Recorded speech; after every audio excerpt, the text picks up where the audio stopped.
women don't want to bring children into the world, is something called the economy, Rachel. Now let's talk a little bit about the economy real quick. Hold on. I made some mistakes. Cringe core. Is something called the economy, Rachel. The economy, what's that? Let's talk a little bit about that, Rachel. Okay. The economy, Rachel. The economy, what's that? Let's talk a little bit about that, Rachel. Okay. The economy, Rachel. The economy, what's that? Let's talk a little bit about that, Rachel. Okay. The economy, Rachel. The economy, what's that? Let's talk a little bit about that, Rachel. Okay. Do you want to go back to slavery? If you have multiple baby daddies, Baby daddies. I'd love you to answer those questions, because she's telling other people how they should live their life. So what you just heard was amateur hour. No, it's not cool for her to use that word, retarded. You can't interrupt. You're kicking my butt, Rachel. Retarded.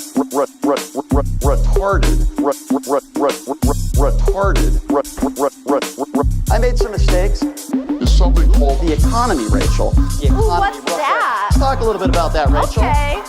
The economy, Rachel. The economy. what's that? Let's talk a little bit about that, Rachel. Okay. The economy, Rachel. The economy. what's that? Let's talk a little bit about that, Rachel. Okay. The economy, Rachel. The economy. what's that? Let's talk a little bit about that, Rachel. Okay. retarded.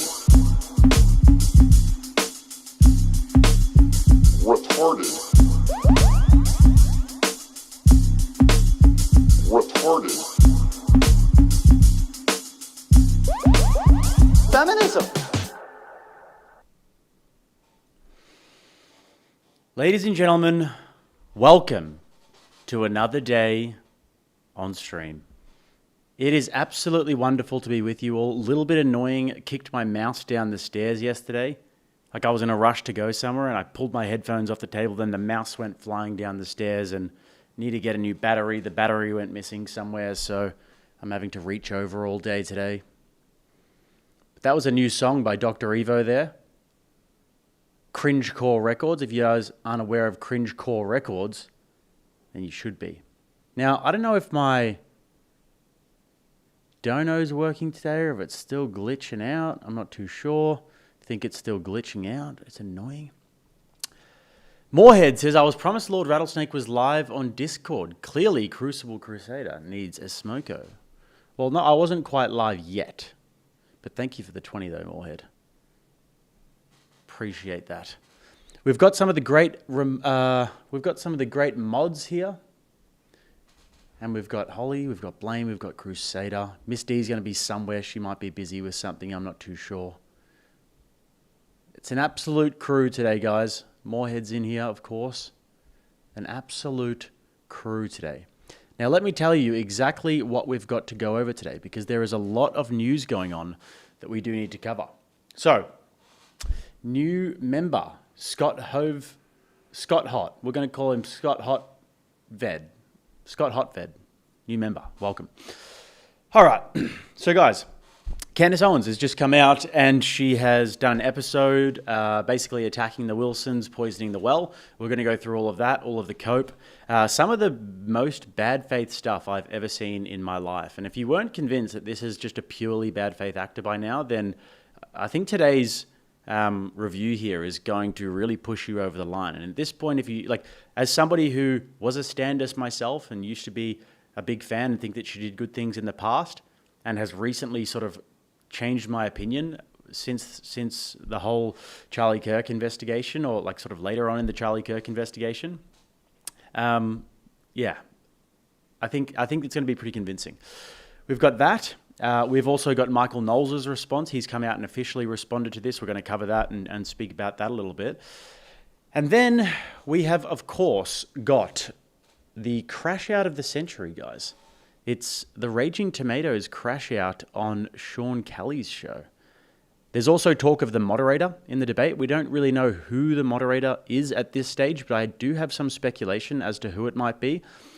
He's got some absolute dork also commenting on Andrew Wilson. Did a video on Andrew, which we might cover as well. Just going through all of the personal attacks. The personal attacks have really picked up, guys, but now we have a very special element here, because Normally, the personal attacks will come from the leftists, the people who hate the Wilsons online. So they'll start circulating the clips out of context, all of the internal critiques. You guys know what I mean if you watch the channel and if you understand what's happening here. You'll understand that the internal critiques, when he does internal critiques during debates, then they'll clip that up and pretend that's what he's saying. They've begun. But the worst part about this is that now the Karens have their hands on the internal critiques. And if anybody is not going to know what an internal critique is, it's going to be the Karens. So anyway, that's all to come. But I wanted to actually start off by reading an email today that I got, okay?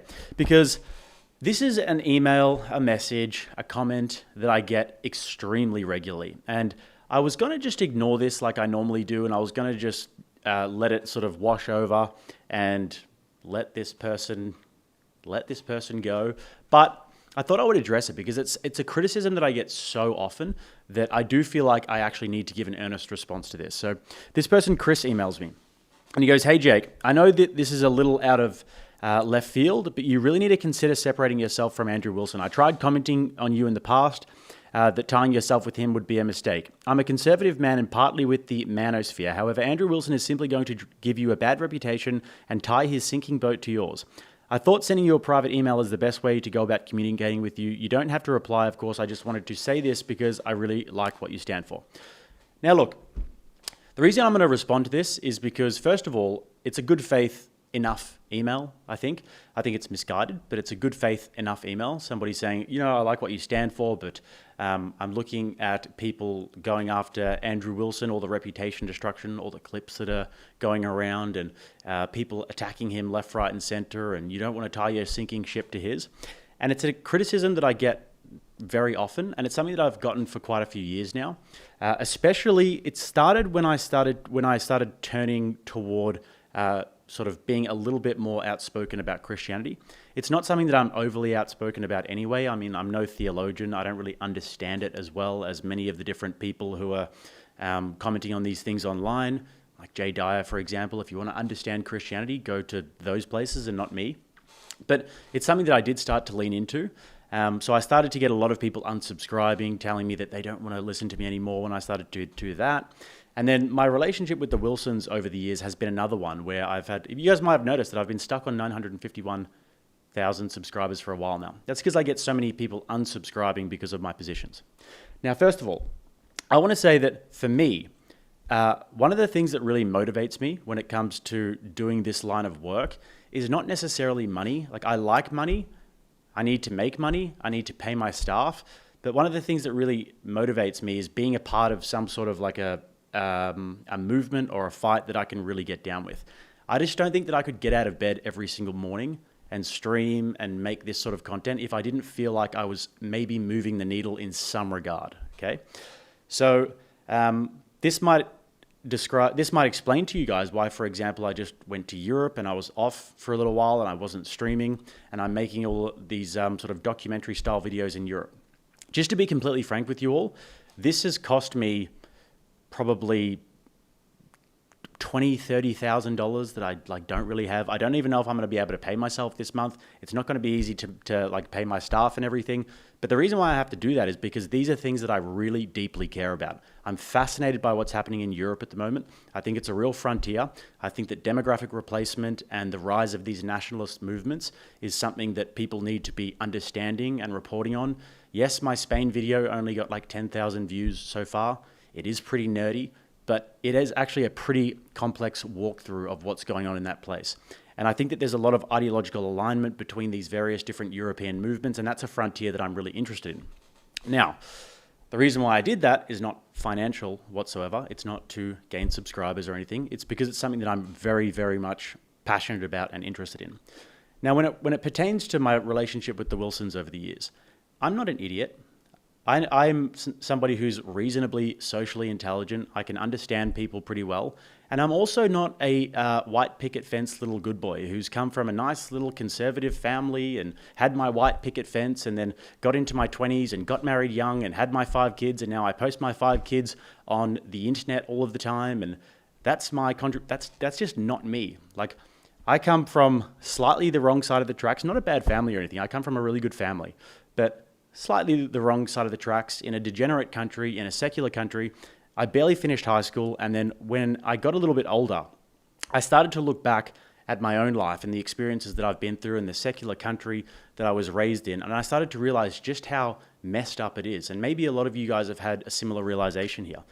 That young kids these days, they're introduced to porn young, encouraged to lose their virginity very young.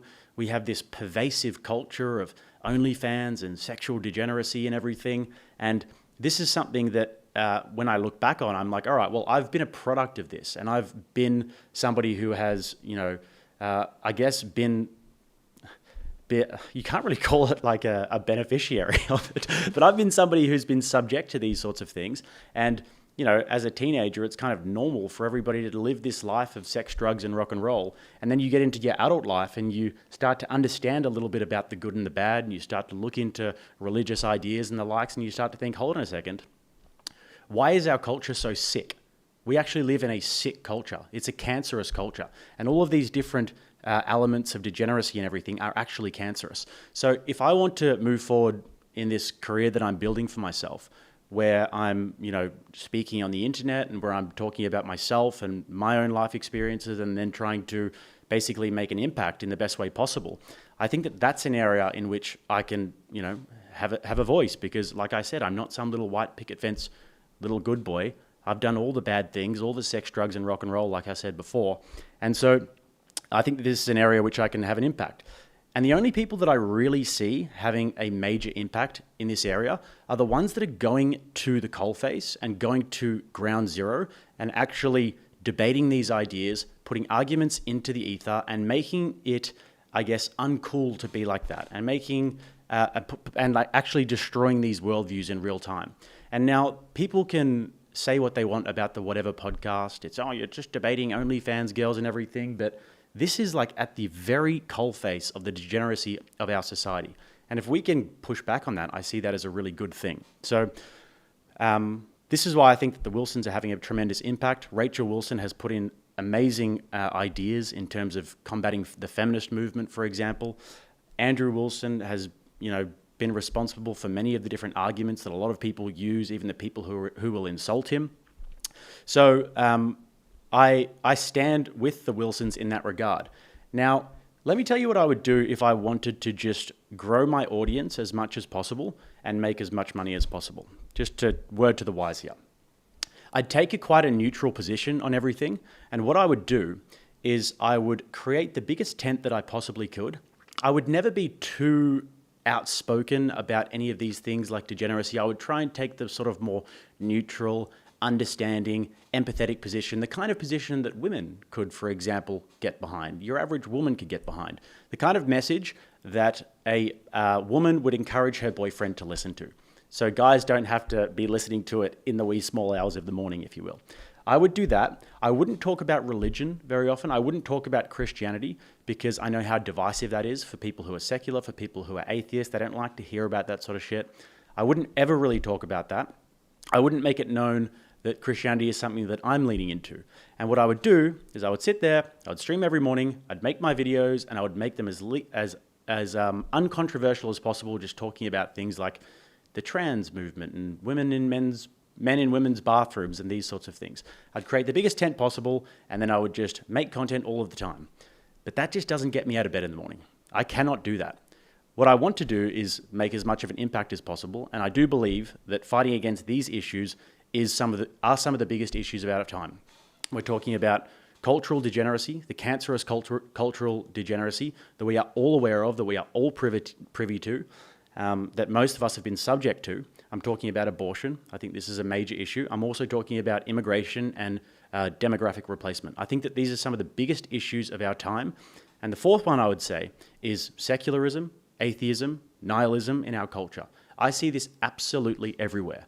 I am essentially a deracinated young man who comes from a secular Western culture, who's essentially, because of mass immigration and because of all of this degeneracy, essentially deracinated and rootless, like so many other guys in the culture these days. So those are things that resonate with me very deeply, and they're things that I want to be able to have an impact with. So this is why when I see people like the Wilsons going to the coalface and debating this all of the time, if you want to just make money all the time and if you want to just create the biggest audience, it's not the wisest thing to do in the world. The best thing you can do would be to basically stand back, have a big tent thing, be understanding of everybody, never debate your ideas, dabble into conspiracies every now and then, but never actually debate about them, and to just go from there. That would be the best thing to do.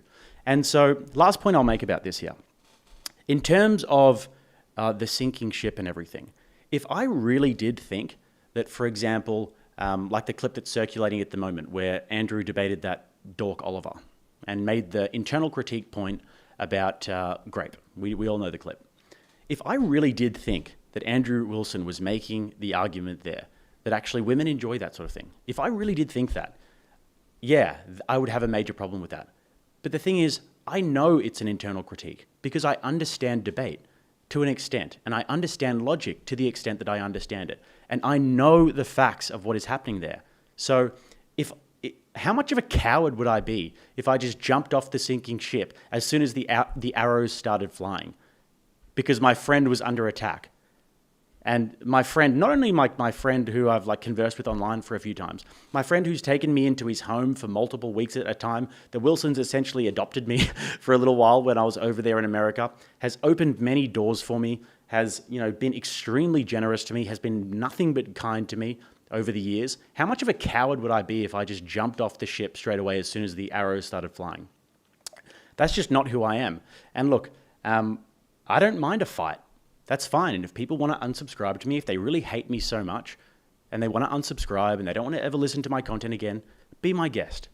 Be my guest. I would much rather have a smaller audience of people who, even if they disagree with me, can sort of come in here and can tell me where they disagree and then come back the next day and we're all friends again. That's what I much prefer, the smaller audience. But if anybody thinks that I'm going to go silent and jump off the ship because they're getting a lot of flack, yes, they're fighting against people who have massive audiences at the moment. Yes, the online pushback is major at the moment. The arrows are flying. The clips are flying. The misrepresentation, the lies, and the slander have never been more hectic than they are right now. But I'm not going to abandon my friends and just because the arrows are flying. That's just not who I am. So that's not going to happen. And these are people that I know personally. I've had hours and hours and hours long conversations with both of the Wilsons about their worldview, about their life. I understand Rachel's life and the things that she's been through and the book that she's written and the things that she's trying to offer to the culture. And I understand the same thing with Andrew, where they're coming from. So please, if you don't agree with me and if you want to unsubscribe and never listen to me again, be my guest. But do not insult me and say that and sort of speak to me as if I don't understand what I'm doing here, and as if I'm not aware of the situation that's going on, and I can't discern these sorts of things for myself. So anyway, thank you guys for listening to that. That's something that I did need to get off my chest today, and I appreciate you all listening to that. So now, with that, I'm going to read out a few of these super chats that we've just gotten, and we are going to then get into the news of the day. So, Actually Religious for 5 says, liars, liars, their wine mum pants on fire. I don't know how the Wilsons have the patience to put up with this, but I'm glad they do. Not one step back. Not one step back. Sign Consign Tangent says, love your content, Jake. Love the European coverage. Please stay true to Christ. Not one step back. Thank you, sir. Blaine says for 10, Jake, why did you do your boy Andrew dirty like that on X? We'll get to that. I actually revealed Andrew's past to the wine mum sleuths. I shouldn't have done that. I said too much. Tiffany says, good evening. As always, great take, Jake. Thank you very much, Tiffany. As far as people telling you to separate from the Wilsons, one of the things I value the most in life is loyalty. I respect that so much. You, sir, are a class act. Thank you very much, Tiffany. I appreciate that. That's it. Loyalty is an important thing, and I do see this a fair bit these days. I mean, just one example off the top of my head. That ABBA and Preach, those guys, that ABBA guy was always friends with Destiny, going to his New Year's parties and doing the clout thing. And then as soon as Destiny, gets himself in trouble, all of a sudden he ditches him. And look, not the best example because I think Destiny is ditch worthy, but there's examples of this all the time, of people who just ditch their friends. And Like I have spent a lot of time with the Wilsons. I know who they are as people. I know what they stand for, and I stand for that too. So, yeah, if we're gonna get into the mud sometimes, and we're gonna have fist fights. If I wanted to, I could sit back and post nice photos on Instagram and make myself look like a really good boy from a nice white picket fence house and nice Christian boy. But that's not who I am. Like I'm kind of a bit of a bandit, if I'm totally honest. So. I'm trying to find my way, stumbling towards something that hopefully one day represents goodness. We'll see. But yeah, it's going to be a fist fight, and we're going to get down in the mud. But this is a dirty game. So anyway. JD says, Andrew and Rachel should have gone with the Mulder-Scully backstory. Oh, yeah. Thank you for the big 100 from Grandmaster Sub-Zero. I really appreciate that. Ain't much, but hopefully this helps with your debt. Great work on your Spain doc, by the way. You're getting powerful. LMAO. It's not debt at the moment. I'm careful not to get myself in debt, but it does put you in a precarious situation sometimes. Second time dono to this channel, but I grew up in similar way to you, but in Northeast Indiana. Thank you for conservative cool again rattlesnake. Thank you, sir. Miss D says. The mods will forfeit their Russia bonus this month for the cause. No, no staff are going to be forfeiting anything. If anyone's forfeiting for my bad decisions, it's me. Sinking ship lie is typical of the enemy. It is the vein of the serpent inspiring doubt in God's clear command. Not eat of the fruit of the garden. Stand fast, my friends. Spot on perspective. Stay in the fight. Yeah, I agree. I mean, look, sinking ship is what they say. It's not what I say. I say that the arrows are flying, but when the arrows are flying, you charge into battle as far as I'm concerning. All you need is a few good men, okay? History has told us that all you need is a few good men, and you can defeat an army of people. And I think that if you are actually, have the truth, and if you are really convicted about your points, we need a few good men, and we will. And the wine mums and the mummy sleuths out there, and the bad faith actors and everything don't stand a chance. Because I truly, truly believe that in a year's time, we will be absolutely vindicated, okay? And I don't want to be on the other side of that. No way. No way. T. Ching for 5 says, I'm sorry I can't do more, but always respected and love your debates. Thank you for all you do. Thank you very much. That's more than enough. Freedom Fighter says, we are never going to back you, brother. You and Andrew are always logically consistent and stand on morals. Keep doing good work, Jake. Thank you, sir. And Crucible Crusader says, loyalty is one of the best values. Based indeed. All right. So guys, shall we get into it? Shall we start with the Michael Knowles clip? I think we should start with the Michael Knowles clip. That's probably the best one.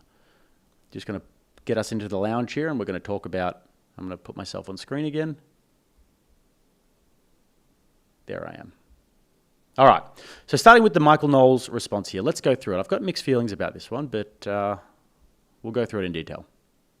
As I mentioned on the last show, I woke up Friday morning to the news that I had been invited to moderate a debate on the murder of my friend Charlie Kirk between Andrew Wilson and Candace Owens. Andrew had suggested me as moderator, and Candace accepted, and then they started arranging the details of... Alrighty, guys, the dono bar's back. I was worried that it glitched out yesterday, but it's back, which is good. The debate.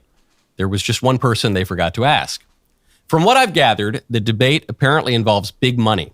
Hundreds of thousands of dollars raised as prize money or something. I'm actually not totally sure what the purpose of the money is. I think I'm even being offered a cut. In any case, after giving it serious consideration over the weekend, I will be declining the invitation. The whole internet seems to think this debate will be must-see content, and I'm sure it will be. I bet it'll get zillions of views. That is, in fact, why I'm declining. I'm gratified that the debaters think I have the right temperament to moderate. I try to be judicious, not get too emotional, not call people names, and so on. But in many ways, I'm probably the single worst person to moderate this debate, because for 10 or 11 months now, I have been very possibly the only person on the internet who has consistently maintained that our friend's murder should not be used for podcast content. On the debate matter itself, I've said many times I think the evidence is pretty clear that Tyler Robinson murdered Charlie. But that fact alone would not preclude me from moderating. Everyone has opinions, doesn't mean you can't be fair. The bigger issue is that even if I didn't think Tyler Robinson murdered Charlie, I am certainly convinced that the guilt for Charlie's murder should be adjudicated with gravity and sobriety. All right, so a few sort of points. I mean, I pretty much agree with everything that Michael Knowles is saying right now. The guilt or lack thereof, if there's reasonable doubt about the guilt of Tyler Robinson, which there could be, that's definitely not impossible, then that should be adjudicated in a court of law. Totally agree with that. And it shouldn't be used to make a bunch of money on podcasts.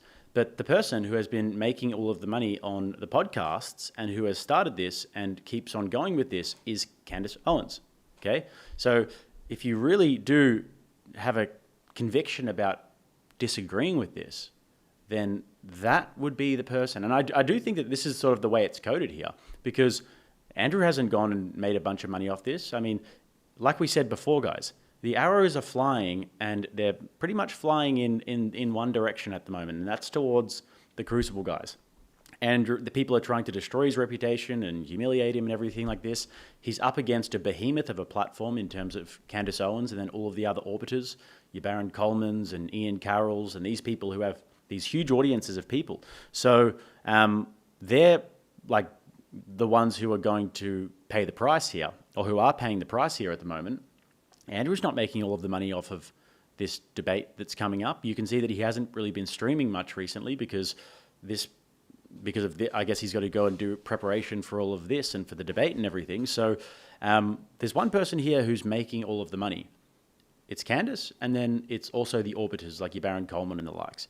And that's very alluring to be making that sort of money. I think I did the calculations yesterday, and it's a ridiculous amount of money. So yeah, I mean, I agree with him, but if you do have that conviction that you don't want people to be basically monetizing Charlie Kirk's death, this is where it's come from. It's come from the Candace sphere. In a court of law, rather than in an Ouroboros of endless, not to mention lucrative podcasts. The only silver lining in the storm cloud of Charlie's murder was the brief unity it brought to the right. You might recall it was very brief.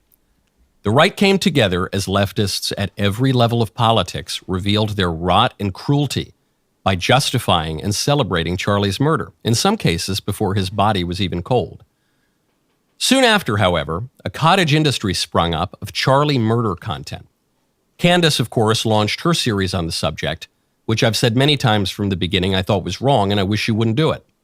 But it got lots of views. People found it very interesting. Then all sorts of other podcasters started doing their own shows. Full-length shows, weeks of shows, months of shows, about how much they hated Candace's shows about Charlie's murder.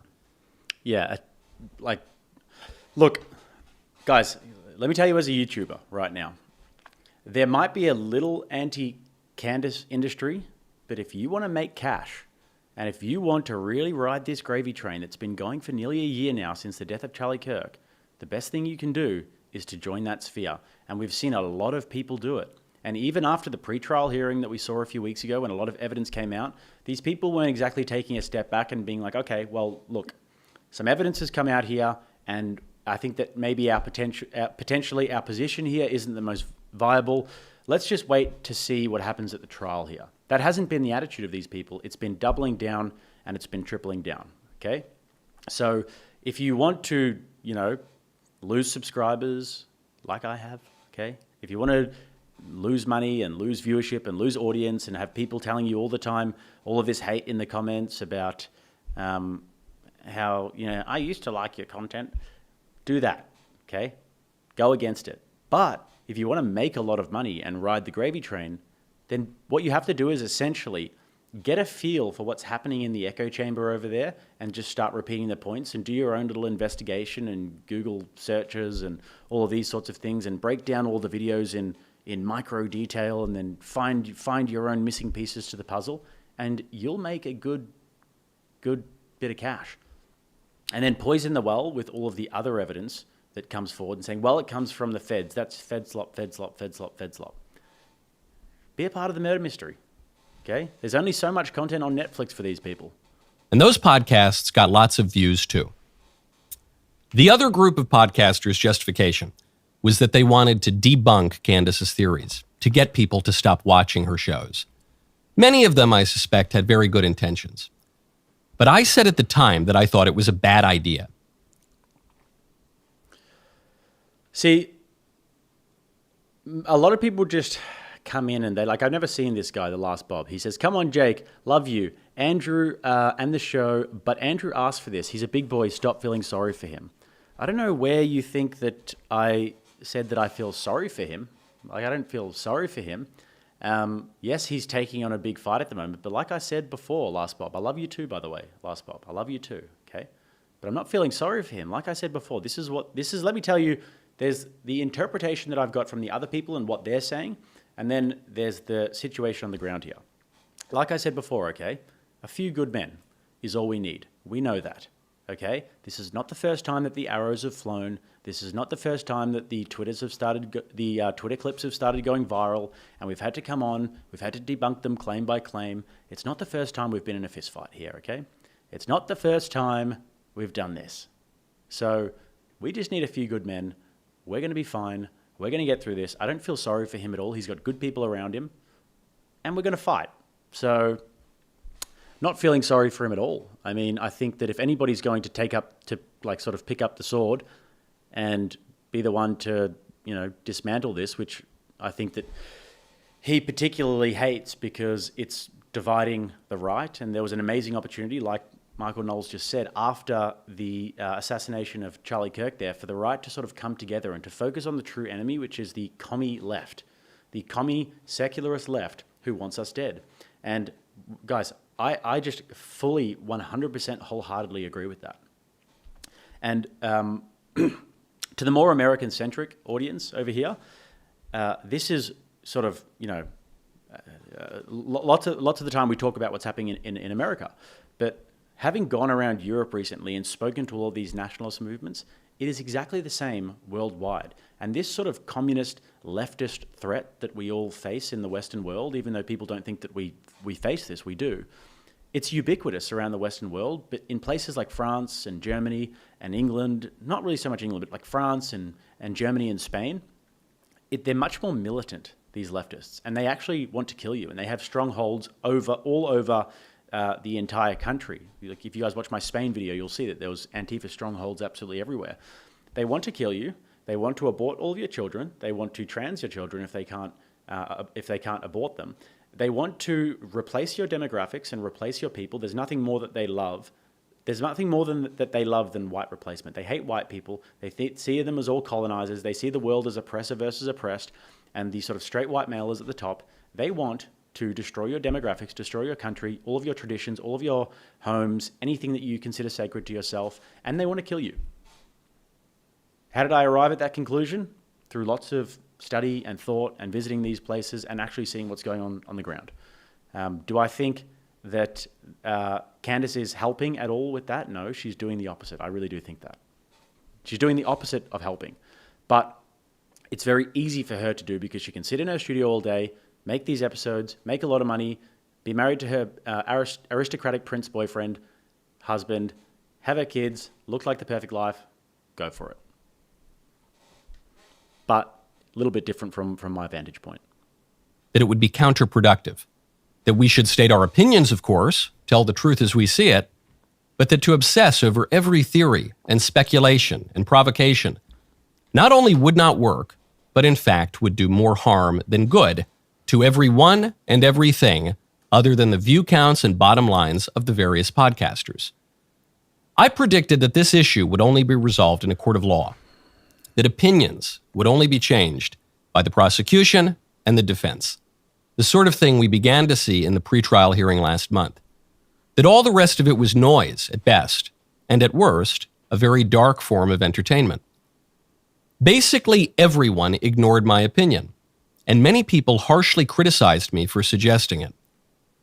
But here we are, 11 months later, and despite innumerable podcasts on the subject, the matter has not been resolved.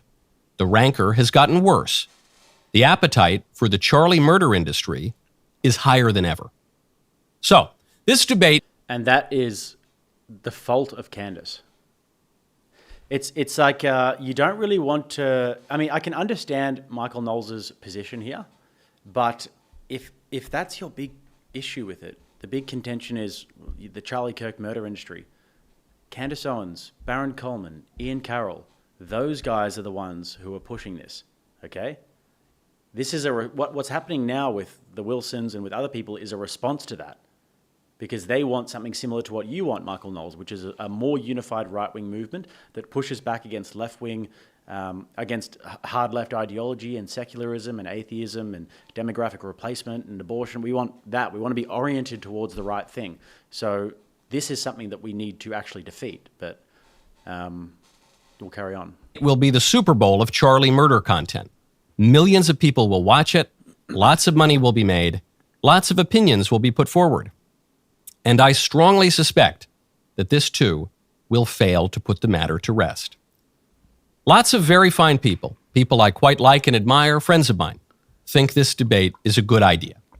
I am in the distinct minority of people who have consistently held that all of this chatter is not doing any good whatsoever. Everyone else, on all sides of the subject, seems to think that we're just one podcast away from settling it. So because of that, I'm sure Andrew and Candace will have no trouble finding a suitable moderator, probably several, who holds a different view of the genre than I. Yeah, I think they won't have a problem. I've got my suspicions. I think Tim Gordon would probably be a pretty good moderator. He has a lot of respect for both of them. I think that would have been a pretty good moderator. I've got a feeling it might be Patrick Bet-David, though. Do I think it's the best? I think he'd do a pretty good job, potentially talk too much. But what I was hoping would be, well, Michael Knowles would have been a good one because he actually really understands debate. He understands logic. He's going to understand what a cross-examination is and what that entails, and he would probably allow them both to do that. Tim Gordon would have been the exact same. He's a very seasoned, experienced debater, and he would know what he's doing there. Patrick Bet-David, I get the fear that he would talk too much, if I'm totally honest, and that he would be the kind of moderator that would potentially cut people off when they're doing a cross-examination because he doesn't understand where it's leading. Like if there's, traps being set or if there's like a logical pathway that's being walked, he would potentially be like cutting in and cutting them off. I'd worry about that sort of thing, but I have a sneaking suspicion it might be PBD. I do. However, since I was briefly roped into all of this, I would like to make a couple of proposals before I end my involuntary involvement. First, I understand there's a lot of money on the line in this debate. I don't know the exact number or even how it's supposed to be distributed. If it's a split among the debaters and the moderator, or if it's a prize for the winner, or if there will even be a declared winner. I don't know. What I propose, though, is that every penny of the prize money, as well as the video monetization revenue from however many platforms this is streamed on and restreamed on, probably hundreds of them, goes to Charlie's kids. I would suggest a college scholarship fund, but Charlie famously hated college, other than Hillsdale, maybe Liberty, a few others. But put it in a trust for that, something, some way to avoid a circumstance in which anyone is profiting off our buddy's corpse. My second proposal. Look, I think that's a totally reasonable proposal because at this point, it's just so brazenly obvious that Candace Owens is making herself filthy rich off of her best friend's death and destroying his whole entire legacy and attacking his family and everything. It seems abundantly clear that that's what's going on. So I don't know how you guys interpret it, but I mean the money motivation seems to be the big one. That's how she's eventually been smoked out. The offer was too big to refuse. So putting it in a trust for his kids or something, I think would be perfectly fine thing to do, but that is not going to happen. Is that everyone involved, the debaters, the moderator, the audience, everyone, agrees to keep the cameras rolling for as long as it takes to hash out all of the issues and opinions and intuitions and anything else that can possibly come to mind. And then to put an end to the Charlie murder industry for the sake of Charlie's widow, Erica, for the sake of his kids, for the sake of his whole family, as well as for the sake of his political legacy, and not least for the sake of justice. Tyler Robinson's defense can make its case. The state can make its case.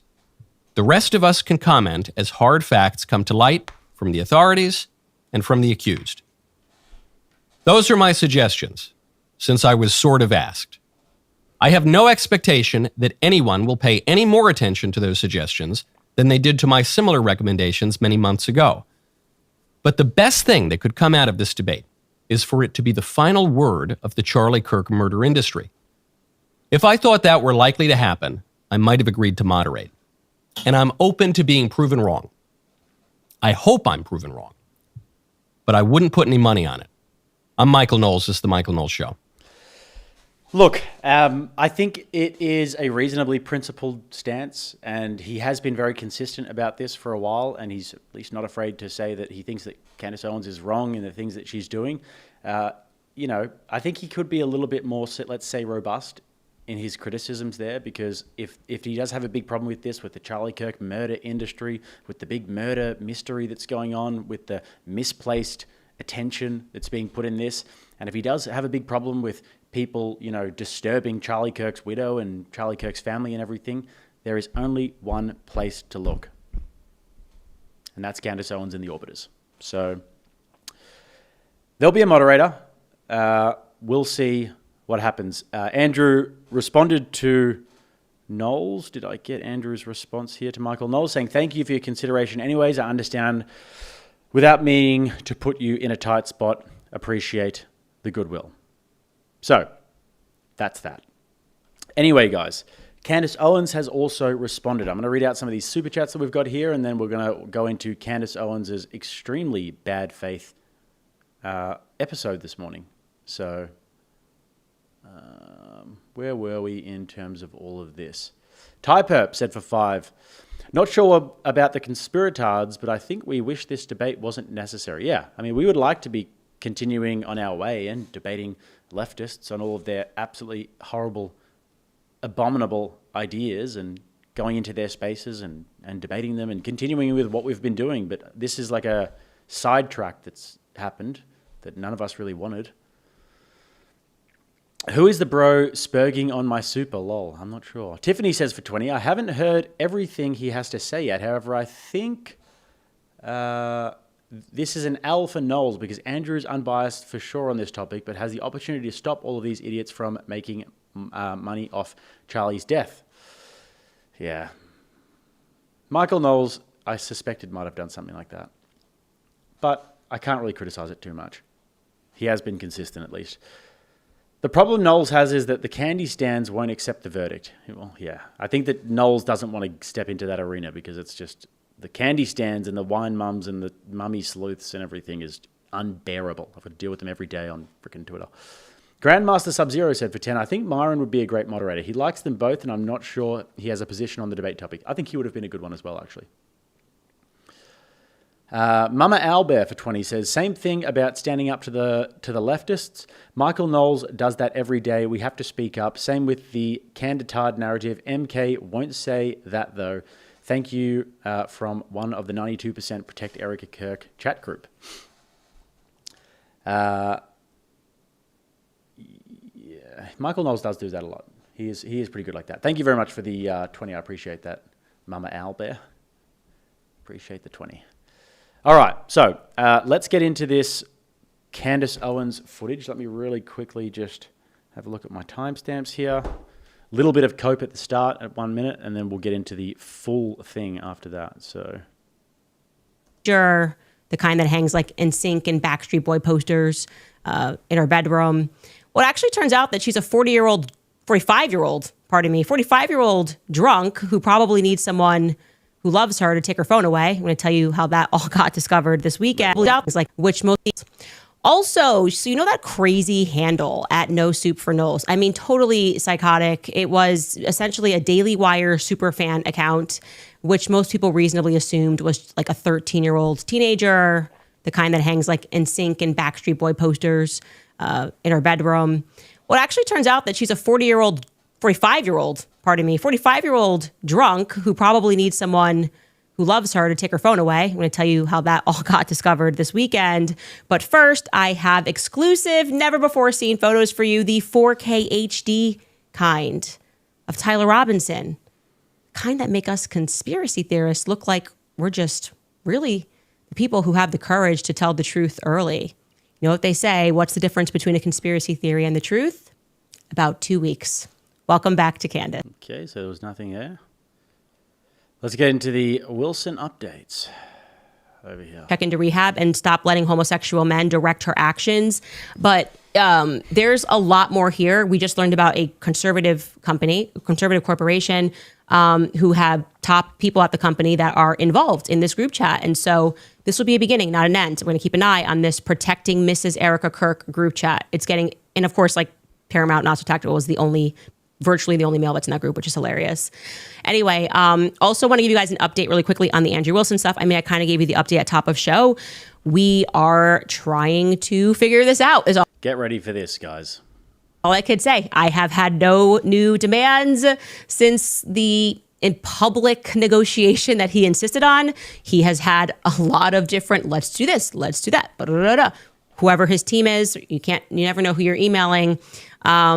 Really, most of it, I think, just based in paranoia. I don't understand why.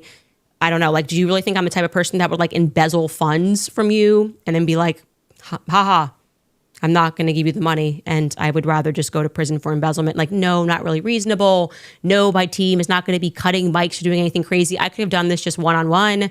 The whole point of us having a moderator is to concede that moderation to somebody. So effectively, I will be in the... All right.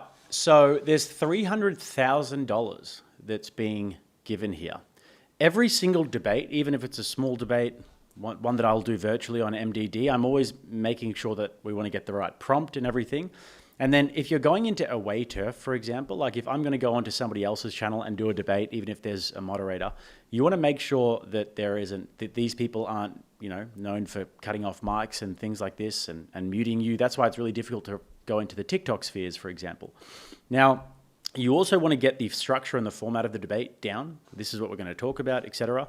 And I don't know about you guys, but just personally, if I was going to be giving over $300,000 to somebody, I would want to make sure that they're going to act in good faith. And I wouldn't go off of a feeling. I'd probably go off of a contract of some sort. I don't know. I haven't spoken to the Wilsons about what exactly they're doing here. But if I was them, I would be getting this in writing. I would be getting it in writing in a detailed way that perhaps you get X amount at the start and then most of it you'll get at the end, or even maybe you'll get all of it at the end once the actual debate has taken place. We want to make sure that we talk about the right things, that the structure of the debate is done right, that there are no ad hominems and personal attacks and things like this, purely about the subject matter. And I'm not going to go off of a feeling. I'm going to be like, you know what? Candace seems like a nice lady. Here's $300,000, and I just trust that she's going to be good faith. You're going into her studio where they have control over all of the tech. So you want to make sure that all of the micro details are basically in check before you do this. You can't do this, you can't do this, you can't do this, you can't do this. And this is called a negotiation. So, I mean, obviously the wine mums and the sleuths wouldn't understand debate, even a tiny bit. And they probably also wouldn't understand negotiations. Maybe they do, but they're just eating up this sort of stuff anyway. But yeah, this is what happens when there's big money on the line and when it's a big debate like this. You're going to iron out all of the details. You're going to have all of your I's dotted and your T's crossed. So she's out here saying, it's like paranoia. It's like paranoia. Yeah, you got to be a little bit paranoid in this sort of situation. And you'd be right to be exhaustive about the details leading into this. Like, do people who watch the show they can't comprehend that immediately? I mean... studio, but I will not be in control. The person who has stepped up to moderate, which I think we've got to get it over the finish line, and this person is trying to help. It was Andrew's pick, second pick. Michael Knowles declined to do it respectfully, as I knew he would. And this is Andrew Wilson's second pick, and I'm very grateful to the person for doing it. But it has been... By the sounds of that, she likes the person. I don't think she really likes Brian Atlas. I know that, like some people in the chat before were saying Brian Atlas. I think she knows Brian Atlas but doesn't really like him, so she wouldn't be like, I'm so grateful. The way that she's sort of slightly glazing that person makes me really, really think that it's going to be Patrick Bet-David. in quite the experience trying to get this over the finish. I mean, right away, we're left with me just being like, you can't smoke cigarettes in my home. And his wife seems unwell. She came apart at the idea of him not being able to smoke cigarettes. This is just untrue. And another example of the manipulation that goes on here. So this part was unbelievable to me. Like, what happens over the next few minutes, like, not much really shocks me anymore, but my jaw nearly hit the floor with the just brazen dishonesty that happens over the next few minutes. So first of all, we have to just set the scene here and understand that Rachel Wilson wasn't complaining about Andrew not being able to smoke. She was complaining about the absurdity of the claim that Andrew would come in there and smoke. That's what she was saying. She was pointing that out about how much of a clown request that was, that that you would have to stipulate that he wouldn't come in there and smoke in somebody's house with a pregnant woman. It's such like an unnecessary little like whiny little HR mom little unnecessary detail to put in there. Of course he's not going to come in and smoke in your house in front of you while you're pregnant. So it just seems to me like, I don't know, does Candace think he does that? Does she think that he's Bill Maher and he's going to be smoking in front of her just like he did when Candace was pregnant and she went on Bill Maher's show? Does she think that? I don't know. I'm not really sure.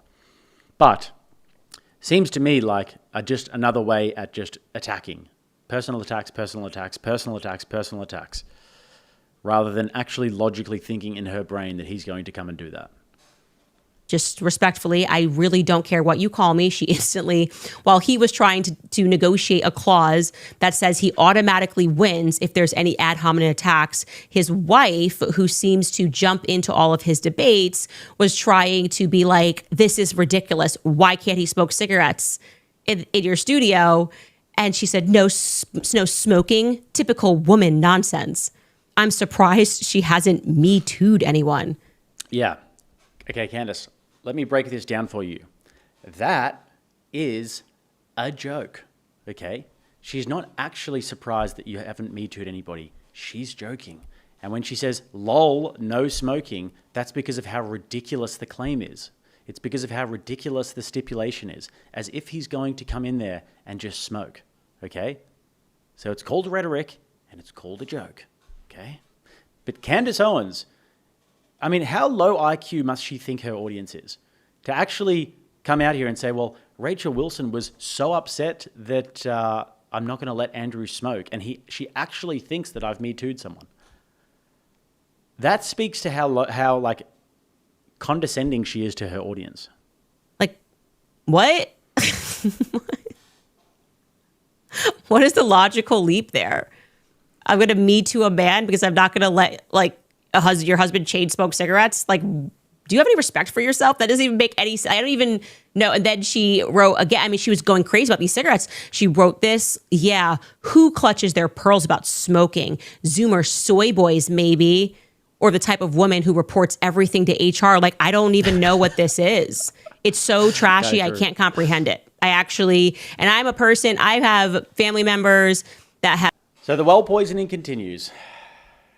Trashy, saying that she wants her. So what Candace Owens is doing here is she's trying to paint a trailer park photo for her audience, because there is nothing that women love more than like a pack of hyenas gnawing at the flesh of another woman, okay?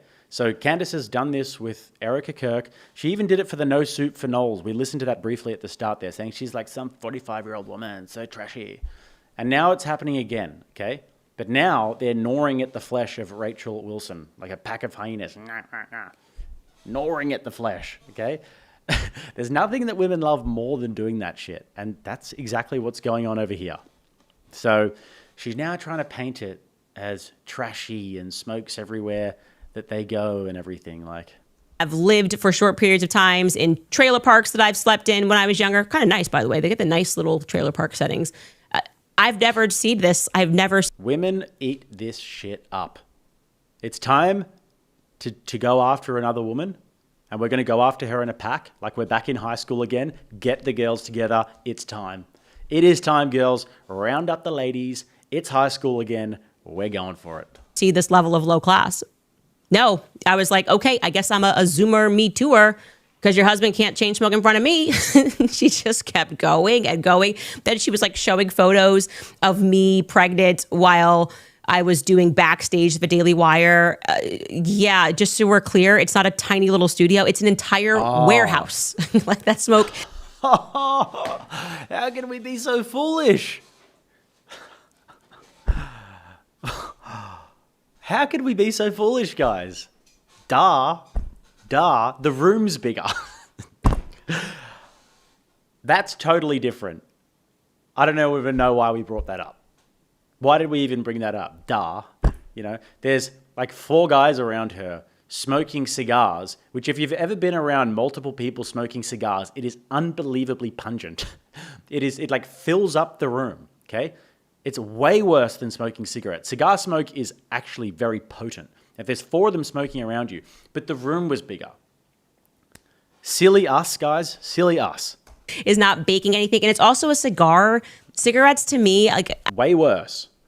Bill Maher was either smoking a blunt or a cigar here. I'm pretty sure Bill Maher was actually smoking a blunt there in front of her. You can smoke them. The idea of smoking inside of a house, to me, is just gross. I'm sorry. It's just gross. This stuff stains the walls. It smells. It's just not what I want to do. And by the way, just to be clear, Andrew was not... But you didn't mind when everyone else did it, though. That's the thing. Bill Maher. Like, I'm pretty sure that was a blunt, guys, that Bill Maher was smoking. Is that not gross? Is that fine? I'm confused. You didn't seem to care then, but now you really seem to care now. And they weren't even trying to do that. Like, Andrew Wilson never was saying that he was going to smoke in front of you. Rachel Wilson wasn't making the claim that he should be able to smoke in front of you. But those guys actually did, while you were pregnant, smoking in front of you, cigars and a blunt.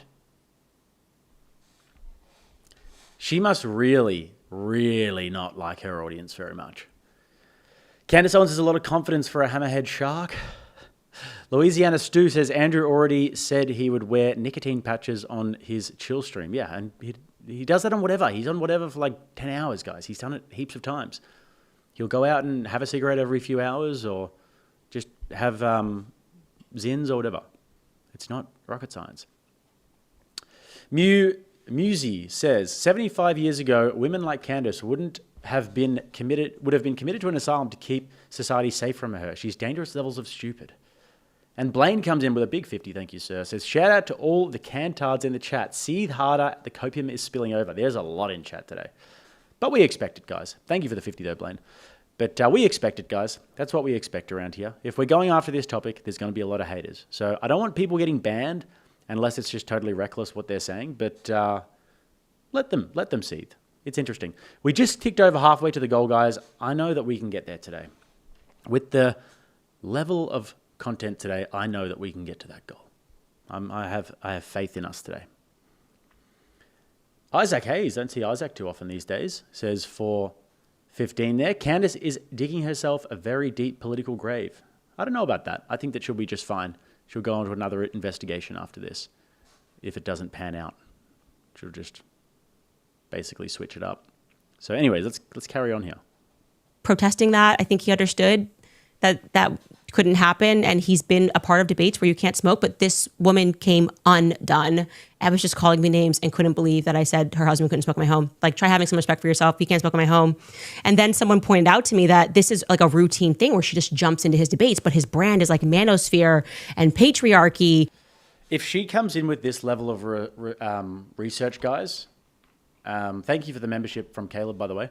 If she comes in with this level of research, thinking that his brand is manosphere, it is going to be a tough night at the office. Let's just say that. And like putting these like girls, OnlyFans girls, in their place and telling them about how they shouldn't be living this life. And yet his wife is... He does not do that. Like I said, guys, there's lots and lots and lots and lots of evidence because he's done the podcast so many times. He's not coming there to give people advice about what to do with their life, especially these girls. He's coming there to debate ideas from the paradigm of Christian ethics. Okay? But if, obviously this sells, right? This sells. Coming in here and just like slandering and insulting people and lying about people, that sells, because if she actually did a proper critique of his worldview or a good faith assessment of his worldview, then it wouldn't sound so bad. So they have to lie about it. And this is the thing, another reason, like I did the whole monologue at the start about why I'm not going to like back down if there's arrows flying towards our side here, towards, the Wilsons. It's because I understand that they're lies. All of these things are just lies. People just lie about them. Okay? So I'm not going to look at the lies that are being told and then back down. I'm going to combat the lies because I know that they're lies. So anyway, Miss D here says 1,000 likes membership giveaway. Miss D, come on. How are we going to get 1,000 likes? Guys, there's 1,600 of us in the chat right now. I guess 1,000 likes is the benchmark. So smash that like button. See if we can possibly do it. Way out of pocket. And when that girl that we showed you, Charlie, debated him and was about to raise a valid point about if you're going to be lecturing about this lifestyle, do you embody this lifestyle in your own personal life? And he sort of... They're not lecturing about the lifestyle. They're debating things from the paradigm of Christian ethics, okay? They're not saying, look at us, look how perfect we are by any means, okay? That's just not what's going on here at all. I wish people would actually do this in good faith. Your mom leg gave 20 Rattlesnake TV memberships. That's more like it. Thank you so much. Apparently, if we get to 1,000 likes, there's going to be another membership giveaway. 20 people have just been gifted with a membership. Thank you so much for that. I appreciate that. Guys, if we can get up to 1,000 likes, that would be pretty big. YouTube would be recommending this bad boy, that's for sure. Crashed out. What happened after that was his wife called in and started debating her. Literally, he then went out for a cigarette. This part is absolutely crazy to me. Watch this. Cigarette break, and she called in. I can't even think of this. This person is not in the manosphere. He has a wife. Yeah, he's not in the manosphere. That's not what he is, Candace. Who is a full-blown modern feminist. Keep that in mind. Full-blown modern feminist. It's incredible. You got to watch this clip of his wife on the Whatever podcast taking over the debate for him. All right. Now, a lot of you guys are going to remember this debate because unlike these people, we actually watched the debate in its entirety, and you realize it was like a 5-6 hour debate just going back and forth, back and forth, back and forth, back and forth about all of these degenerate ideas that Charlie, the other debater, had here. And then it got to this moment. So when I saw that Candace was playing this, I was like, all right, well, maybe this will be like a good faith take here, and maybe that she'll actually give a reasonable take here, because this is the moment of the debate where Andrew then says to Charlie, all right, would Rachel have been better off aborting her children? Would she have been less promiscuous if she aborted her children? And Charlie says yes. Charlie says yes, she should have aborted her children. You guys will remember that. Watch the take that Candace gives here. Rachel seems to indicate she'd like to do a call-in with your permission. Oh, absolutely. I'm going to go have a smoke. No, I don't want to talk to you. Oh, no. He talked a bunch of Now it's your turn. I think it would be fair. You did invoke... You did invoke Rachel. I mean, sure. So Rachel, Andrew gave the green light there. It'll take us a few minutes to get it going. Bring in your wife to fight me. And stay tuned. Rachel Wilson is in the building spiritually. You said that I'm promiscuous. So what promiscuous means? I've slept with a lot of people, right? I would say that I think that having children with multiple men is... I think that is more significant than... Okay, well, I think it would be if, and I know why people assume this. I do understand why people assume it. They're just wrong in their assumptions. It would be wrong if I had been sleeping with lots of people, if I had been carelessly getting pregnant with random people. That's not the case. I've spent my entire adult life only in 3 long-term committed relationships, one of which is a, almost 20-year relationship with Andrew. Now we're like... One of the chatters here said Rachel would tear Candace apart. Yeah, look, this is the only defense that they've got, guys. And you have to understand, and most of you guys are going to get this straight away, that they cannot contend with the ideas. This is what Candace has to do because she is a high school mean girl. She's, at the end of the day, she's just a bitch, basically. So she has to do this. He has to do the bitch thing and like make it seem like try and destroy Rachel's reputation as much as possible and try and clip this sort of stuff so dishonestly because she can't actually contend with the arguments. If they got into debate about who the real feminist is, or if they got into debate about feminism, it would be an absolute funeral for Candace Owens. It would be non-competitive. 18 years in. I've been married since 2012. Prior to that, I was married for 4 years, as Andrew had to unfortunately explain. That ended not even because I left, but because he beat the crap out of me and was being pursued by the law and left the state, and so it was like abandonment. The first one was my high school boyfriend, who I knew my whole life, who I was with for 5 years. We had 2 children. So what's with this? Like, what's like with the face? I don't get it. What's with the face? This that she's doing there. Seems to me like Rachel is giving a good faith, honest accounting of her life because this is what's come into question. People are calling her promiscuous and the 3 baby daddies thing. So she's calling in and giving a good faith accounting of her life, which is what people are talking about. She's not being horrible or anything like that. She hasn't been attacking like Charlie has, for example. She hasn't attacked Charlie's family or anything like that. It's just giving an accounting. So what's with the bitch face? I don't get it. His own personal problems, and that did not work out. So I understand why people make the assumption, but the truth is I'm not promiscuous. I have an extremely low body count. I've never had one-night stands. I've never cheated on anyone. I've never just carelessly or casually had sex ever. I don't know if Candace Owens could say the same thing, by the way, guys. Back in her liberal days, college days, getting about New York, scamming her landlords and everything like that, starting up the whole website. What was that website that she had? You guys will tell me in the chat here. Social autopsy, these sorts of things, trying to get people doxxed online until she saw the light and became a conservative because people were giving her attention there. I wonder if Candace Owens could say the same thing.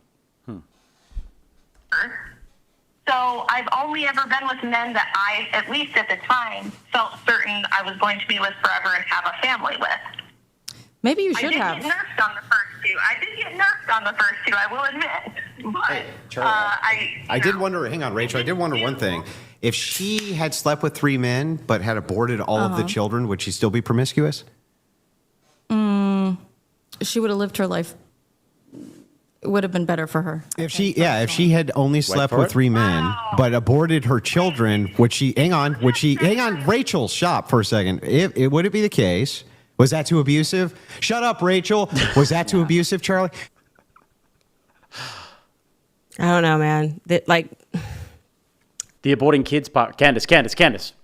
Before you carry on, Candace, she just said that Rachel should have aborted her children. Okay? Candace, before you carry on, what you just heard, you cut the clip off intentionally, by the way, but she did just say it. She would have lived a better life if she aborted her children. Okay? And then after that, you conveniently cut the clip off then to try and make Andrew look bad. But she then says it in this part that you didn't play, that Rachel would have been better off and less promiscuous, and it would have been better for her if she killed her children, Candace. Please think about this before you respond. all I'm saying is I'm excited for Friday because we're not going to be phoning friends, but the wife is a thing. It's a thing. And she jumps right in and she speaks on behalf of her husband. He tells her to shut up, which I would, when he says, is that abusive? Yeah, my husband does not tell me to shut up, and I do not tell my husband to shut up. Just to be clear, I would never allow that in a relationship.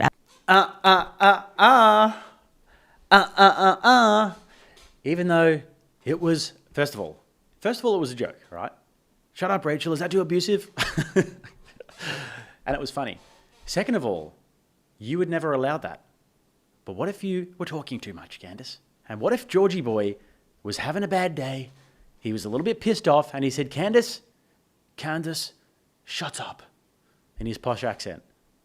I never allow that. Who's the boss here, Candace? Is it you or is it Georgie boy? Okay? Is it you or is it George? Who gets to decide who gets to say what around the house? Are you the boss? Sounds like a feminist to me. And that's abusive? Him telling his wife to be quiet? It's abusive, is it? Just like Steven Crowder was abusive for having a monotone argument with his wife, okay? Just like Steven Crowder was abusive. Who's the real feminist here, I wonder? Anyway, the most dishonest clipping you have ever seen in your life. Not much shocks me anymore when I listen to this, but that was crazy. She says nothing about the fact that girl just said that she should have aborted her kids. Nothing. At all. It seems crazy to me to say to your wife, disrespectful, especially when you're on live TV or like live in a live debate.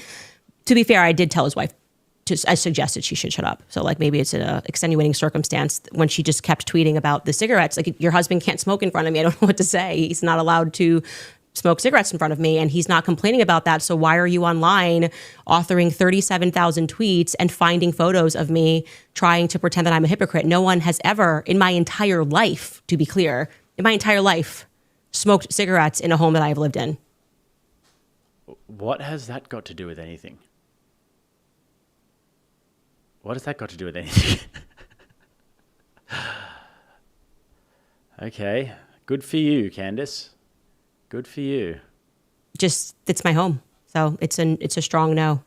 And he did not try to negotiate being able to smoke cigarettes. Yeah, but no one did. It's just literally well poisoning. It's just incredible to see the kind of people that Turning Point USA is affiliating with or bringing in to teach debate tactics is my broader point. I'm amazed. I really didn't know who this guy was. I knew nothing about this guy until he went on Joe Rogan, and then we started looking in and trying to figure out stuff about him. And the more I find, I am just amazed that this is Turning Point's horse. Like, we brought him in and paid him to teach our students to debate. So when I say to you guys, it's a very good idea if you're a parent not to allow your children to get involved with Turning Point USA because of the characters that are around. Victor Marx, this is the person who's going to be training. Yes, guys, do not affiliate with her best friend Charlie's organization that he spent his whole entire adult life building. Do not affiliate with it. Do not donate to it. Nothing like that, okay? This organization that her bestest friend who visits her in her dreams spent his whole life building. Doesn't that tell you something, guys? Where are we? Scott said, I wonder if Candace allowed Hunter to smoke when she interviewed him. Hunter's nose candy. He probably was on the lemonades, on the booger sugar. Glad I have my SSRIs and bottle of wine to get me through this clip, says Talk Doctor.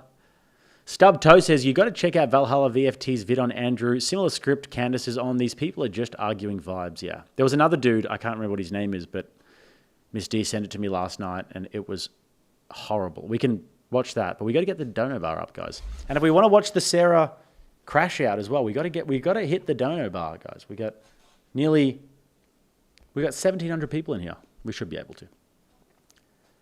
Simply Stimpy says, man, she is really falling for the same out of context clips the leftists do. Really? Thank you for the 20, appreciate that. And Groip Gangflex said, I would tell Andrew that Candace probably plans to flip the entire thing on Andrew and try and make him look bad during the debate. She's evil. He'll be prepared. He's been in much more compromising situations with people who hate him a lot more than this, and people who like hate him to the point where they know everything about him, you know?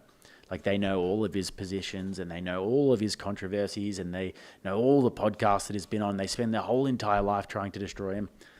So I think he'll be prepared.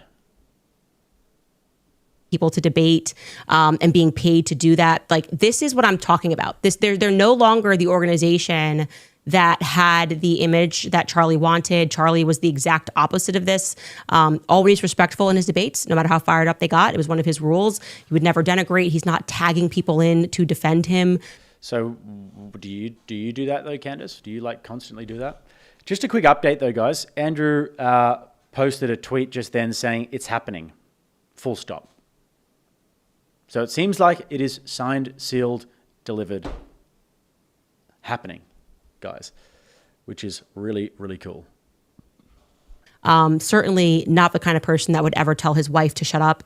And he lives his life honorably. Okay, he would not be having his wife scream about smoking cigarettes. I mean, it's just the whole thing has gotten very bizarre with Turning Point USA, and yet they're doing this under the banner of like that they've never been holier. I don't understand the hypocrisy. It's crazy.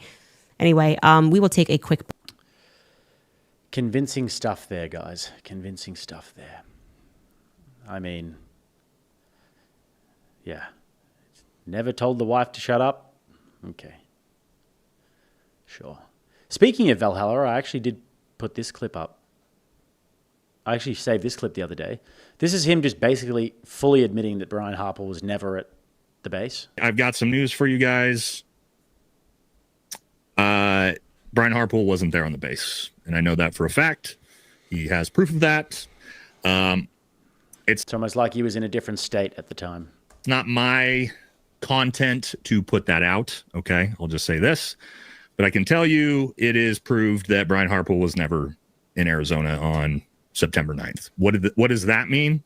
That means that Candace Owens' source never saw Brian Harper, which also means... Which means that Mitch Snow is a total con man. Who would have guessed it, guys? I can't think of anybody who would have said that as soon as it happened. That this guy's a total con man. It's bullshit. There's no other evidence that you have whatsoever, so you have to purely go off of the person. We looked into the person. We realized that he's basically a career con man and a liar. Never happened. And now his whole thing about Brian Harper being at the base, he saw him, you know, and he's 99% sure or 95% sure, whatever, that he saw Erica Kirk there as well. It was bullshit. It was bullshit from a con man. There's no story. Because if TPUSA or the head of security wasn't at that military base, all of the extraneous things, the Baron Coleman's flights coming in and out and all this stuff, none of that fucking matters because he wasn't there. So guys, this guy pisses me off a lot of the time, but at least he has the good faith to look at that and say, all right, well, the facts show differently, rather than either admitting it and not talking about it anymore or doubling down and making the plot thicker. At least this guy has the good faith to just admit, all right, well, this was bullshit. I know it's not going to be the most popular thing, but it was bullshit. I tried to tell you guys, and I got a lot of hate from Candace fans. Nate doesn't know what he's talking about with the military. He's a fucking idiot. Okay. But yeah, Brian Harper wasn't there, and it's not going to be me that announces that, but I'm not saying he's good faith in general. Trust me, guys. I'm not saying he's good faith in general, but I'm saying in this, like, we have to, if I want to apply the standard to these guys, where they're always acting in bad faith and clipping things out of context and making people look like they're saying things that they're not, then I have to have the same standard for myself. And if this guy comes out and says something that is a good take and he's admitting that they were wrong about something, then I'm going to say it as such. I can promise you in the next couple days, you're going to get a massive announcement that's going to come with some backlash. Not from me. I don't give a shit. But yeah, that story's done. So it is what it is. Okay. And you guys will hear more about that in the next couple days from the people who are going to put that information out. But I can tell you, I've confirmed that. So, and also that was the other thing, guys, is like, what a silly thing to try to do, because think about how easy that story was to debunk. All Brian Harper had to do was just provide proof that he wasn't at Fort Huachaka, at a random military base in Southern. No, he actually didn't, though. Like, he didn't, because if you tell me that I stole the cookie from the cookie jar and you have no evidence that I stole the cookie from the cookie jar, it's not incumbent upon me to prove that I didn't steal the cookie from the cookie jar. You have to prove that I stole the cookie from the cookie jar, okay? Could have been anyone. I love a cookie as much as the next man. But where's the evidence, okay? If I go into the chat right now and pick someone random, and I say, Trick Racing, I believe that you were involved and you were at Fort Huachuca, okay? Trick Racing, random person, okay? Random person over here, you were involved, and I have got the evidence because someone that I know said that they saw you Trick Racing, okay? Prove it. And if you don't prove that you weren't there, you're guilty. Okay? That's not how these things work. In Arizona. Not hard to disprove that. you know? Like if you were in a different state at the time. Anyway, get mad at me if you want, but it's already debunked. Okay. Love Candace, love everything, but I told you guys that story was obviously silly. No, not we will see. It's the story's over. But can't tell you what else I know is going to happen from that, but it's going to be big news. Now, this is in December last year, so I don't know how his position has evolved. I don't watch his show. Maybe his position has evolved on this. I'm not sure. I'm sure someone can fill me in on the chat. What comes out, I'll tell you that. There'll be some retribution, because if you're Brian Harpool and somebody, I don't know, claimed that you were a part of the military plot to assassinate Charlie Kirk and you had proof that you weren't even there. Yeah. Anyway. Lawsuits is what he's referring to. Lawsuits. There could be major lawsuits coming their way. And these would have to probably happen after the trial, I would assume. But I wouldn't be surprised if people after the trial of Tyler Robinson, if he does get found guilty and if he does get put away for this, I wouldn't be surprised if people started to get very litigious about this. Have not seen Beef Sleazy in a minute. My arch nemesis says, love you, Jake. Good to see the consistent streams again. Stay safe out there, brother. God bless. Yeah, well, now that I'm not in Europe anymore, gallivanting around, trying to be Hunter S. Thompson, I am doing consistent streams again. Jono said, Rachel can't win. If her circumstance hadn't have happened, they would say she can't talk on the topic, but also use that she has as a weapon. Yeah, exactly. That's the thing. She owns her circumstances and she says, look, I've made a few mistakes in my life. I don't want other people to make the same mistakes. And actually finding a good man, a consistent man, a man that's not, troubled and everything, who can provide and protect and, who I have this great relationship with, has been the best thing that I've done. She owns her mistakes, but she's happy with where she's at now. I think that in the modern world where a lot of people are deeply, deeply encumbered by their past and by the secular degenerate world, like nobody really escapes it these days, guys. Nobody really grows up in the small town anymore and goes to church every Sunday and eventually meets someone from the Johnson's daughter next door and get married at 18. And that world is kind of gone. So we're all dealing with the baggage of it. So yeah, people make mistakes. And Candace Owens, I mean, she would have made her own mistakes too. So anyway, thank you, Jono. Groiper Gang Flex says, I would tell Andrew that Candace probably plans to flip the entire thing. Oh, we read that one before. Yep, he'll be prepared. All right, let's carry on. Nearly 3/4 of the way to the goal, guys. Sunday, I want to tell you this part. Candace. This is important. On December 14th, I received a text message from Ian Carroll. I hope he is in this chat. I'd like him to jump in case I get anything wrong here. But the text message was to me and my producer, and he was like, hey, I have something for you guys that I need to discuss. It's pretty urgent. When I got around to calling Ian, he told me that basically he had received information from someone. He didn't want to give me the name of the person, and that definitively, Brian Harpool was preparing some huge lawsuit against me. And I was like, that's really weird. And I think he said some big Texas lawsuit. I don't know what but basically it was it's a big lawsuit and you're going to want to be careful talking about this. And I was like, okay, well, that just can't be accurate because that's not how lawsuits work. I know about lawsuits. And I said, I think someone's intentionally giving you bad information to try to scare me from talking about the Fort Huachuca thing anymore, because I hadn't yet hosted Mitch to tell a story. But I had indicated that I might do more with Mitch, or I might pass him off to Ian Carroll. Next thing you know, Ian Carroll's getting a phone call. Imagine you get past Mitch Snow. Imagine you get those sloppy seconds. A literal con man told this whole story about how he uncovered something to do with the cartels, and then he got kicked out of the military for a bunch of time for many years, and then he went back to Fort Huachuca to try and get justice, and he just happened to be there and saw Erica Kirk and Brian Harpool. It turns out that he did not see Brian Harpool because Brian Harpool had a rock solid alibi at the time. That just never happened. And then it's like, oh well, give it to Ian Carroll. Who will take this? Ian will take him. I'm sure Ian will interview him and make something of it. Quickly, Ian, here's a source for you. Call and told that I'm about to get sued for mentioning Brian Harpole. So I thought that was like a little weird.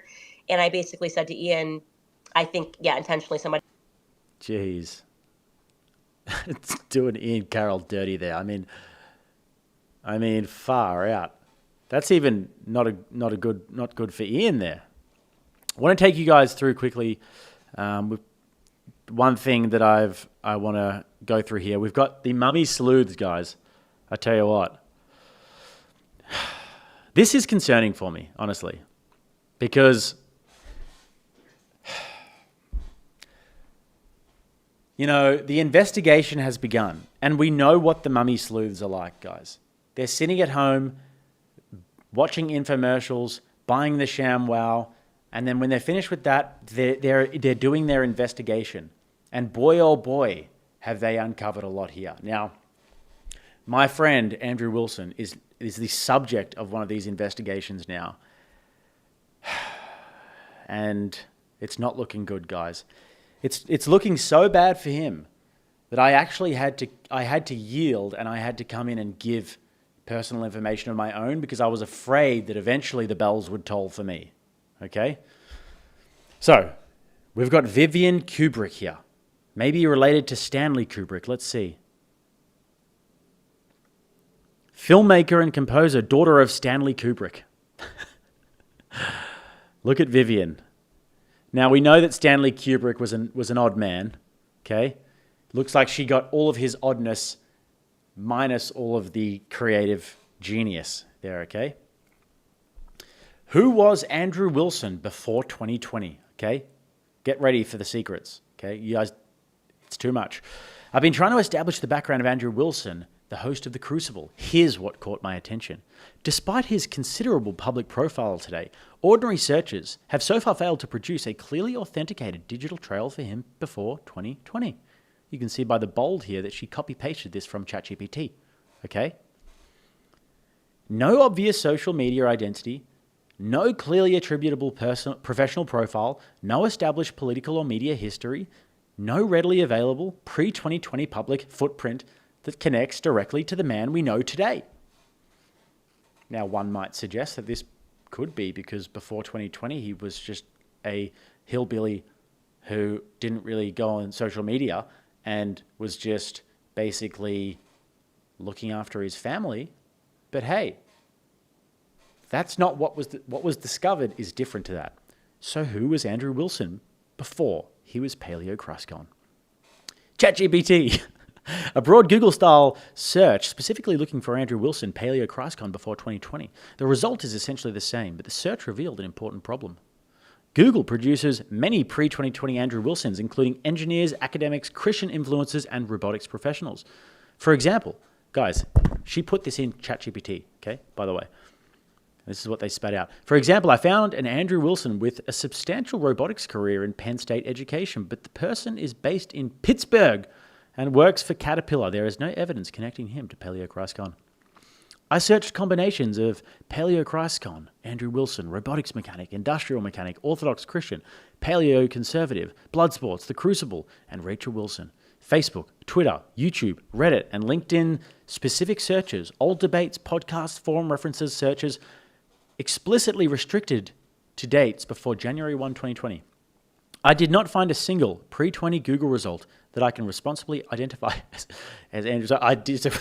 So basically, guys, I'm taking it seriously because this is a serious investigation. But what she could have said, she did all this, and what she could have said at this stage, this is a serious investigation, but what she could have said up until this stage was, I found fuck all, okay? I found nothing. Tried to search, didn't find anything. But anyways, we'll continue because this is a serious investigation that's happening here. That's more significant than simply saying there isn't much about him. Whoa. So that's more significant than simply saying I found nothing. Anyway, at least through ordinary indexed web searching, I currently cannot establish a digital bridge between the approximately 35-year-old private Andrew Wilson and the Andrew Wilson Paleo Cruscon identity that emerges around 2020 2021. Now, this must be tough, guys. And I'm going to give a little bit of leeway here because Vivienne Kubrick is the daughter of Stanley Kubrick. Stanley Kubrick is one of the greatest creative geniuses of all time when it comes to making movies, okay? It must not be easy living in the shadow of your father. Every time you say, hey, what's your name? Vivienne, last name Kubrick? Oh, any relation to Stanley? Yeah, he's my daughter. Amazing. Yeah, he's my father. I'm his daughter. Amazing. What do you do? Oh, I do like a bit of like social media. I like currently doing an investigation. Oh, an investigation. Cool. Stanley Kubrick's daughter's doing an investigation. Like, what's it on? This guy, he's sort of like a debater on the internet, and I'm doing an investigation into his life before the debate. Amazing, cool. You're going to make a movie about it? This sounds amazing. Like maybe, Mission Impossible or something like this. What have you found? Oh, well, haven't turned up no results have turned up so far. Haven't been able to find anything yet, but the investigation continues and I will be asking more questions. At least, here we go. At least through ordinary index web searching, I currently cannot find an established bridge. There are plenty of tempting false matches. There are plenty of false matches that definitely aren't him, but I was tempted to post about it and spread the conspiracy theory. The robotics results are a perfect example because Wilson says he worked with, wait for it, robotics. And there are other people named Andrew Wilson who worked with what? Robotics. It would be very easy for someone researching him to mistakenly attach one of these older Andrew Wilson engineering profiles to him. I won't do that without another identifying point.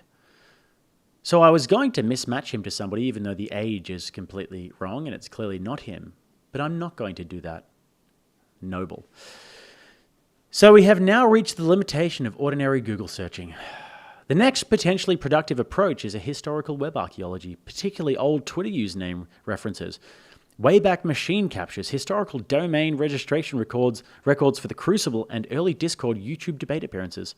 Those could reveal whether PaleoChristCon previously operated under another username. I then asked ChatGPT to find photos of Andrew Wilson before 2020. Nothing found. Nothing found. Who is this man? It's almost like he didn't have any social media and he was looking after 5 children and working ungodly hours to do so. Then I asked ChatGPT to find photos of Andrew. We just read that bit. So guys, basically, I know, chill. Everybody chill. This is big investigating going on here. Found nothing. You found nothing, okay? Whoa. Way to give me blue balls like that, Vivienne. Way to give me blue balls, okay? So, we'll start off with Andrew's response here. He said, what would you like to know, Vivienne? I mean, this is creepy as shit in every way I can think, but go ahead and ask in good faith and I'll answer. She says, Andrew, that is a highly inadequate response. Literally saying that he'll answer any of your questions. You haven't addressed the issue I actually raised. Why does someone with your current public profile appear to have virtually no independently verifiable digital footprint before your relatively recent emergence? Calling the question creepy as shit does nothing to answer it. That's why he told you to ask the questions, Vivienne. Nor does inviting me to ask you questions solve the problem. The issue is not what you are prepared to tell me about yourself. The issue is what can be independently verified about you. Okay, Vivienne. Where is the ordinary historical digital trail, professional history, previous public activity, organizations, associations, archived material, contemporaneous references that would normally accumulate around someone who now occupies such a prominent public position? That is precisely why I suggested that competent cybersecurity researchers examine the question. So address the actual point. Why is your independently verifiable digital footprint so remarkably thin? And then Andrew drops an absolute bombshell. I was surprised that he actually told this, to be honest. This is a big story. I'm surprised that he actually went here and told this story. Andrew says, okay, I'll tell you. When I was about 20, I was a part of a program called Bold Action System and Environmental Deployment, BAST for short. They recruited me after I took down a small group of terrorists in a now famous incident at Nakatomi Plaza in Los Angeles. Durka, Durka, Durka. From there, I underwent sophisticated training in counterterrorism in Washington, D.C. My first encounter there happened at, just so you know, these spelling errors, he's not doing it through ChatGPT, there happened at Dulles International Airport. A group of terrorists were attempting to free a famous South American general scheduled to fly over Dulles, and some of our military went rogue. I had no choice but to stop them in the airport. They made up a cover story, of course.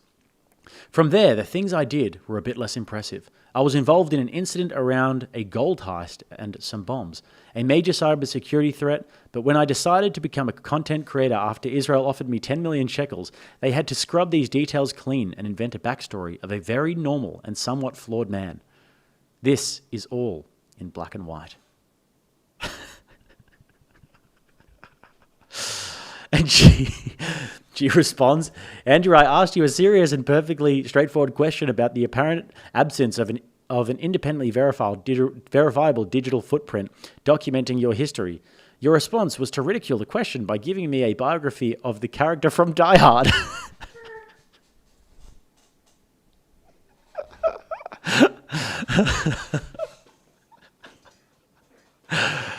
Oh, that is freaking hilarious. Oh, I'm crying. Those are real tears, guys. Whew.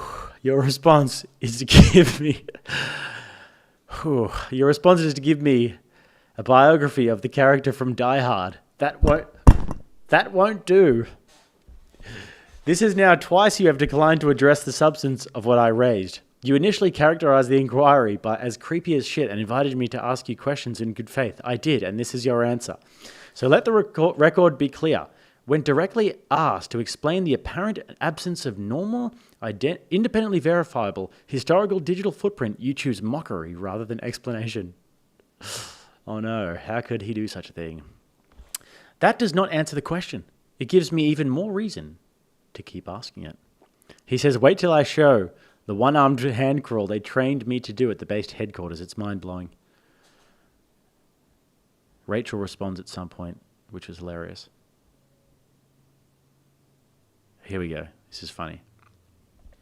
She goes, I don't know if you realize, but it's completely insane behavior to think you're entitled to someone's whole personal history just because they do debates on the internet. Like, seriously, get a mental evaluation about this at the very least. It's rude. At worst, it's fed/stalker behavior. Yeah, it's incredibly stalkerish behavior. We want your whole entire history because you do debates online. Okay. Apparently she fell down the QAnon rabbit hole. We'll check that out after. Miss D's just sent me a reference or a link there. Now, of course, I had to get involved. I didn't want to do this, guys, but I saw the rigorous investigation that was going on, and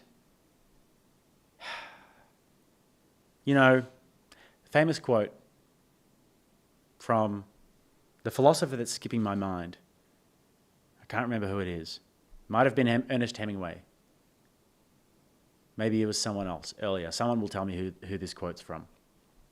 It matters not for whom the bells toll, because they toll for us. Meaning that when one person goes down like this in the orbit, the bells will toll for all of us. It matters not whom the bells toll for. So when the bells toll for the Smoky Man, I thought, well, I'm either with him or against him right now. Okay, I'm either going down with this sinking ship or I'm snitching, and I chose to snitch. Okay, guys, I chose to snitch. So I said I've personally spent time at Andrew Wilson's house and learned everything I need to know. I'm willing to spill the beans about his past. You see, before 2020, Andrew had virtually no social media presence, and there's a reason for that. From what I've been able to piece together, Andrew was recruited into a highly classified program and trained to operate under multiple identities. The program was part of an experimental psychological warfare project designed to produce intelligence assets capable of infiltrating political and ideological movements and systematically dismantling communist and left-wing organizations.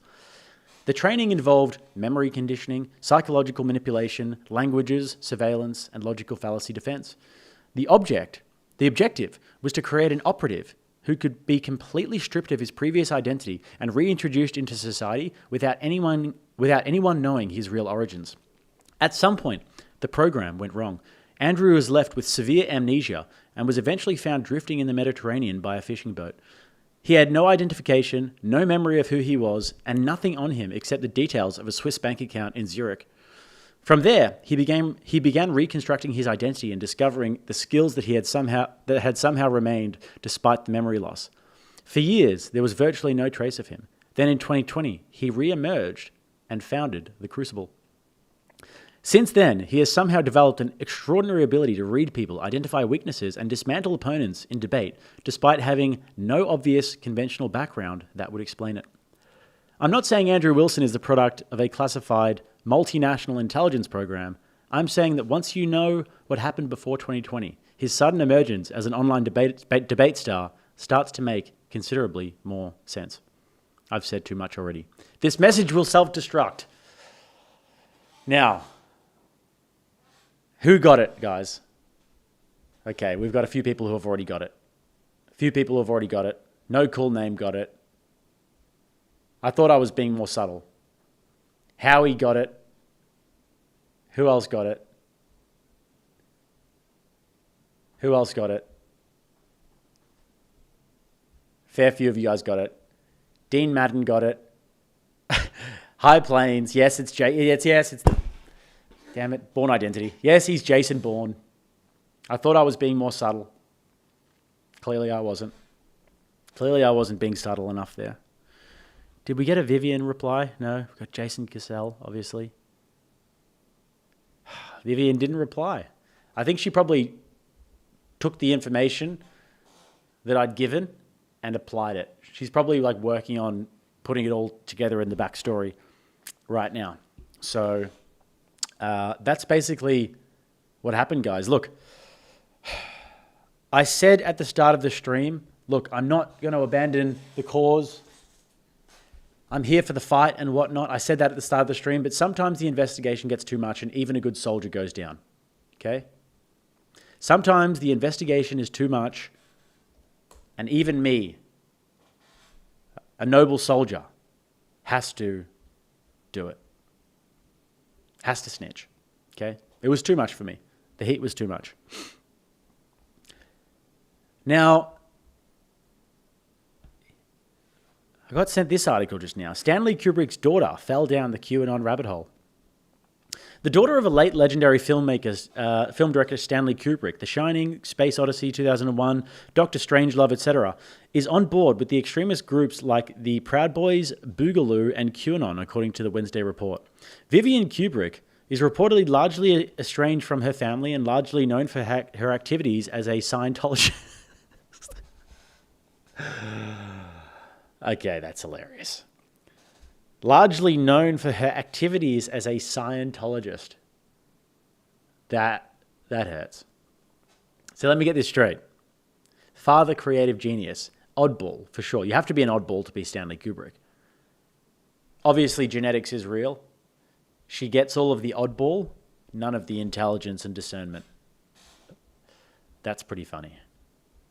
Let's quickly make sure we're not missing any super chats here. The irony of Vivian Kubrick and all these right-wing nutjobs demanding Andrew drop his resume. They don't realize they sound like a show me your papers authoritarians they claim they are not. Exactly. Louisiana Stu says, I asked Kubrick's daughter, why did your dad fake the moon landing on X? She reported my account. I mean, if you want to go into a conspiracy theory, there's probably more legs to that. Crimson King said, the Die Hard story was a master troll. And she asked AI if it's true. We all know she wouldn't know that's from Die Hard without her brain. AI. Guys, but let me just say, I forgot to mention this before. This is in fact a call to action, okay? I want everybody to do this. Mission Impossible, Karate Kid, whatever movie plot you want to go with, I want everybody to go and do their own stories, okay? Do your own. Andrew did Die Hard, okay? I did The Bourne Identity. You guys have free reign. If you've got a spare half an hour, go and draft up a story about Wilson before 2020, and let's let's keep this train going. I'll read it. I'll read out the best ones tomorrow on stream, okay? If you do your own story and then DM it to me on Twitter or tag me on Twitter, probably not tag me, I might not see it, but if you DM it to me on Twitter or if you send them to Miss D, then I'll read out the best ones tomorrow on stream, okay? So she's apparently on Twitter, where she recently referred to the Microsoft CEO Bill Gates as a bioterrorist, repeatedly lied about the science behind the novel coronavirus and vaccines, and earlier this month circulated a pamphlet titled The Boogaloo and You. I don't even know what the Boogaloo is. It refers to a loosely organized anti-government pro-gun movement, the Civil War, yada, yada, yada. Kind of want to get to the QAnon stuff. Her father was from the Bronx in NYC, incredibly sophisticated man, but I know he would have whatever.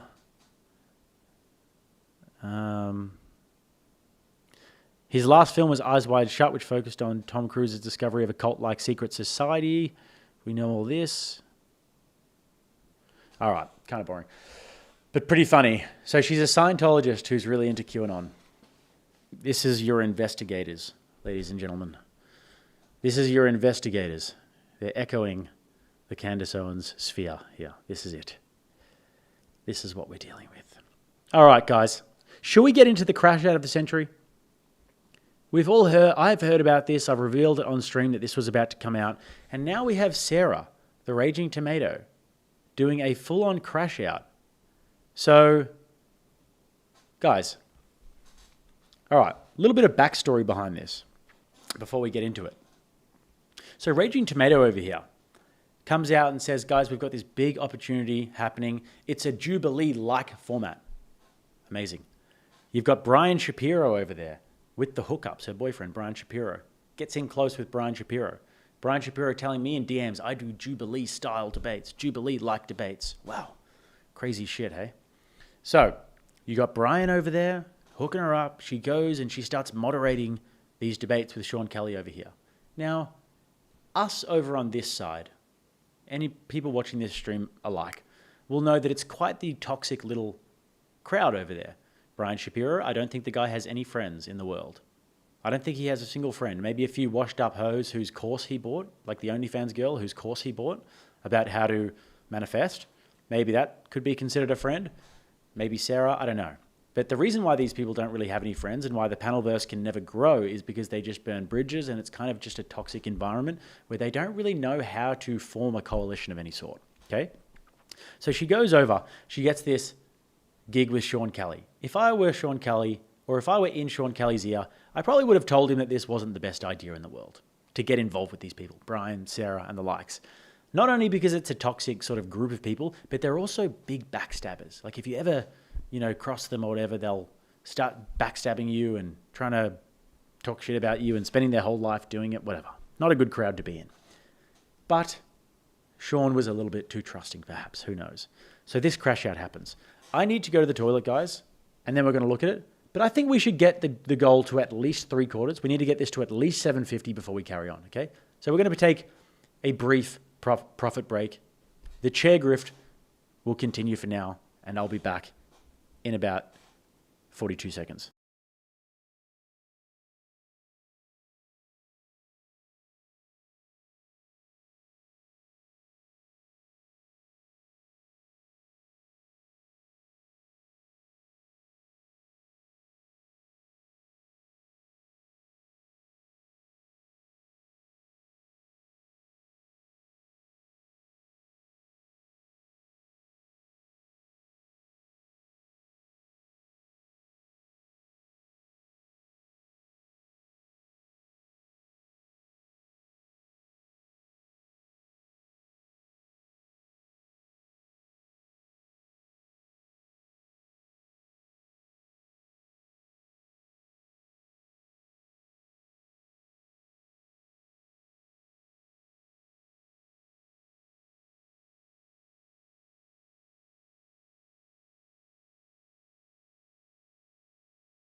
So it's actually kind of amazing that we're at 800 likes. I was like, there's no chance we're getting to 1,000 likes here. But guys, we're less than 200 likes away from 1,000, Miss D says. If we get to 1,000, then there will be some memberships given away. I'll give away some memberships myself for this one. If we get over 1,000 likes. I can guarantee you it'll be a membership drive if we get over 1,000 likes. So all you guys need to do is just smash that like button.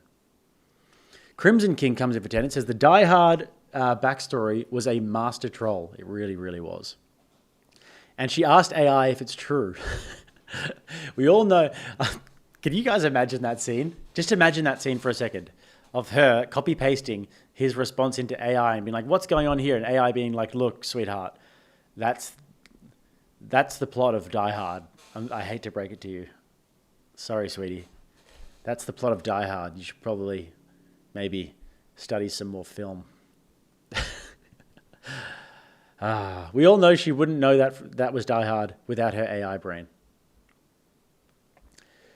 Your mum leg comes in with 50 just to support the grift and 20 memberships for. Can we get some W's in the chat for your mum legs? Your mum's legs? Your mum's legs. Can we get some W's in the chat for your mum's legs here? 10 more and we continue, guys. We just need to get it over 3/4. So 10 more and we watch the crash out of the century here. Okay? That's all we need. Just 10 more. Get over 3/4 and then we watch the crash out of the century over here. I've been waiting for this one for a whole week. Like I was bugging Sean about this over text. I was like, hey man, when are you going to release that? And then I wake up this morning. We've got all this news. We've got all this stuff happening with Candace and the likes. And I see this as well. So I'm like, boys, it's going to be a big stream. We are going hard. Jared B says, that was a fast bathroom break. Did you wash your hands? No, I never wash my hands when I go to the toilet on stream. Washing your hands? You are gay. As far as I'm concerned. Nope. I think that would be disrespectful to my audience if I wash my hands. If I'm totally honest. You know? I think it would be disrespectful to my audience. I'm just going to sit there faffing about washing my hands. Not happening. Not happening. Huge 50 coming in from Tagooch. Love it when Tagooch rolls in the chat. An absolute legend. Says LFG, much love from Texas. We've got to hang out next time I come to Texas, Tagooch. Appreciate that 50. For the crash out, says Simply Stimpy. Thank you. All right, let's get into the crash out. Let's get into the crash out. Guys, we're on 921 likes. We could get to 1,000. Smash that like button as we go into this. We're nearly 2 hours into this, nearly 1,000 likes. Let's go. Islamic monotheism is true. Let's see. So this is Jake Brancatella, the most Italian named Muslim I've ever seen. All right, Jake, go ahead. Cool. So I want to rest my claim on the historicity of the crucifixion of Jesus Christ. Not necessarily the resurrection. We can get I think I saw this kid on Jubilee. That if we want to as well later, but on the historicity of the crucifixion of Jesus Christ. And so I know the standard Islamic teaching and we within the Quran and the Hadiths and whatnot is that never happened. How do you justify that never happened in light of all of the earliest sources ranging from Christian to Jewish to Roman, all citing that he was crucified? I mean, that's an interesting question, but I don't see what that has to do with the prompt because specifically Islamic monotheism or what's called Tawheed, that being true or false, I don't see how that has to do with whether or not Jesus was crucified historically.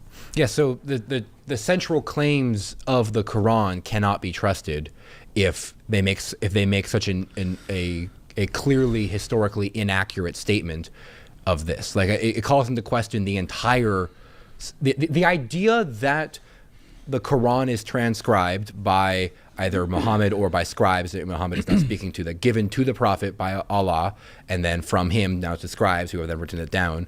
If you get such a central fact incorrect about it, then the entire book cannot be trusted. I'm still failing to see the connection. We're talking, for example, in the last prompt, we talked about the Trinity. Now, if I were to mention that another part of the Bible gets a historical error when it comes to the Pharaoh and what time he was living in, I don't see how at all that would establish that the Trinity is false. In the same way that I don't see how, even if I granted for the sake of argument that there was a historical error in the Quran, I don't see how that would make Islamic monotheism false, or the idea that there's only one God worthy of worship who is not to share any properties or attributes with creation or anything other than himself. I don't see how that would be false. Yeah, so I think it's a false equivalency. If there is a historic inaccuracy in particular genres of non-historic genres of the Old Testament, that wouldn't call into question the religious claims that are made throughout the Bible, because the Bible is not written to be a historic truth. It's not written in the same way that the Quran is.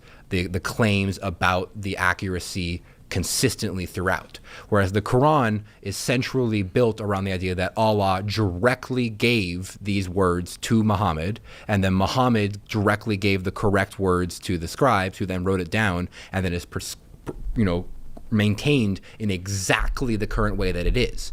And so if there is any historic inaccuracy... So this goes for like another 15 minutes or so. I wouldn't mind getting to the moderated parts. I'm not too interested in the actual debate itself. With the I Islamic would still believe in the same conception of God, even if I weren't a Muslim, in the same sense of one God with multiple. There's one creator, and that there's one God. If there were multiple gods and multiple creators, then there wouldn't be what we call necessary agreement. For example, if you had the scenario that there were two gods, how could two gods be? In order to be God, would you agree that God has to be all powerful? I think that. I don't know how you would know that purely logically. So you don't know that God is all powerful. I do know that, but you don't know that. You don't know that purely You from don't my know logic. that independent of revelation. No, of course not. You don't even know causation independent of revelation. No, this is... You don't know that cause and effect exist apart from revelation? Absolutely, you do not. This is actually one of the big problems with secular philosophy. I mean, have you read Hume? Have you read any basic philosophy?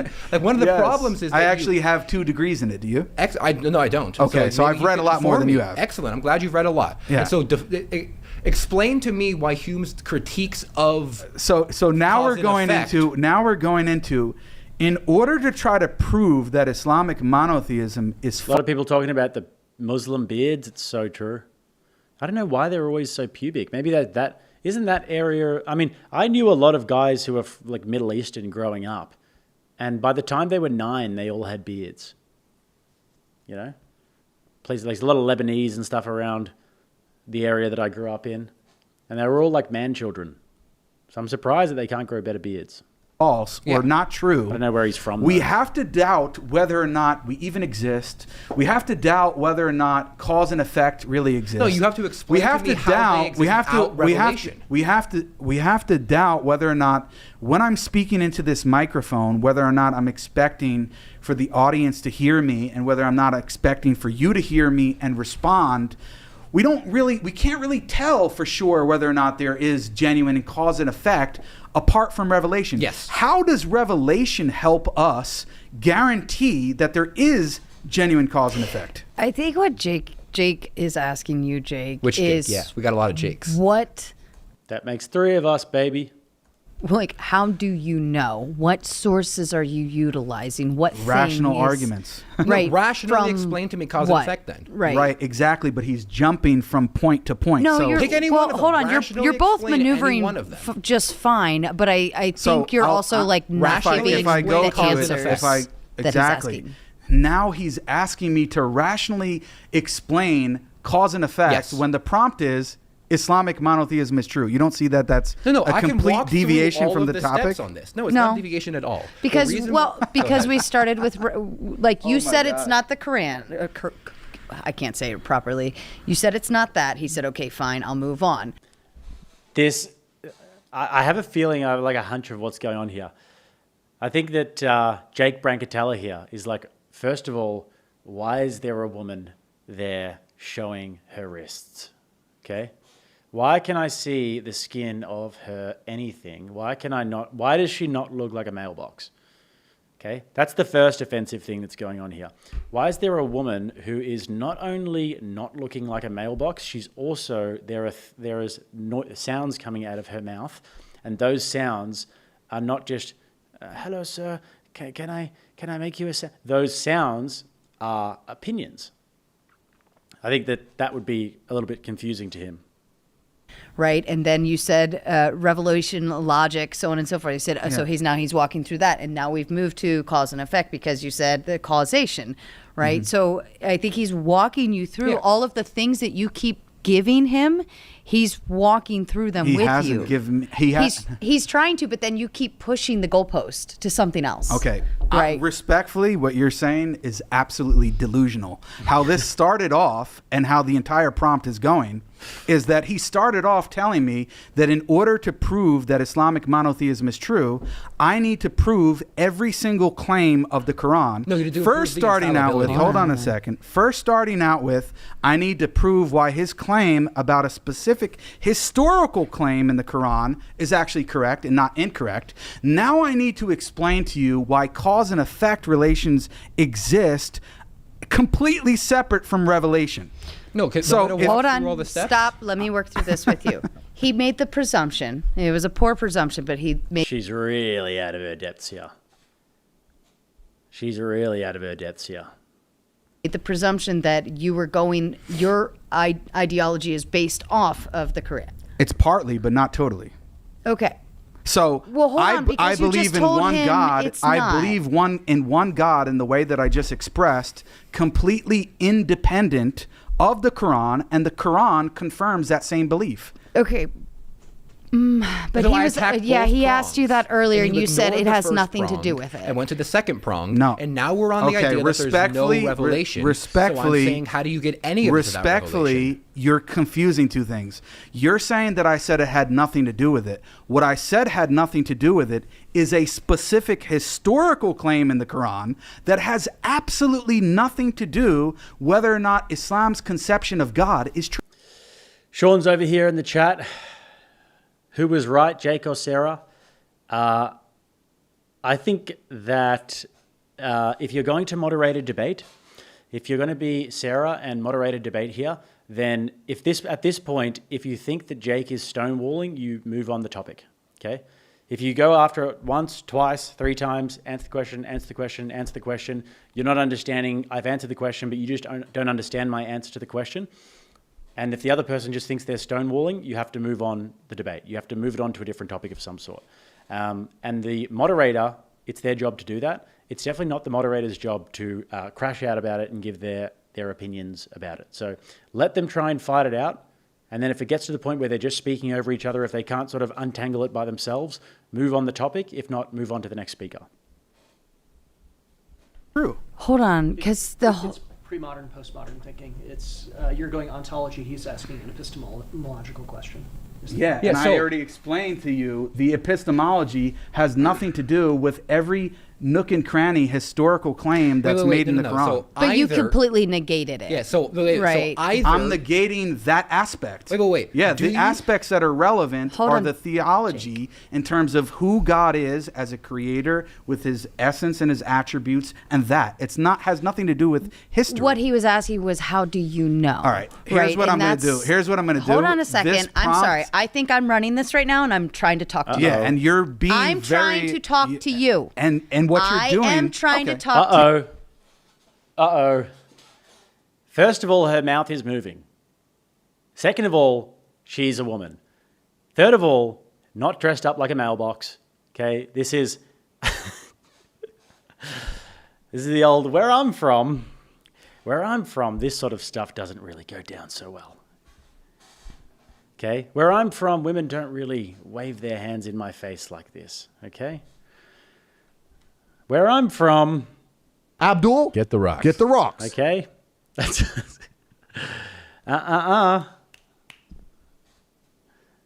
You can talk, and I'll just ignore what you say. Go ahead. Okay, then we can just shut it down, and everybody can go home. Fine with me. Okay, if you're going to be like that, and you're not going to respect the moderator, So now you're going to ruin Sean's whole entire broadcast because you're upsetty spaghetti.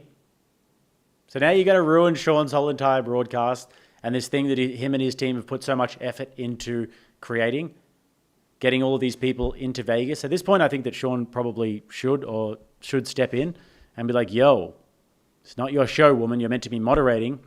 You're meant to be steering the debate. And if the debate flies off the hinge so much, you just get the next person into the chair if they can't sort out their differences, okay? It's not your job to make the points for the person. It's not your job to try and tell the person exactly what their worldview needs to be or how they develop their points. If they can't figure it out, next debater. You don't try and destroy someone else's broadcast because you're upsetty spaghetti.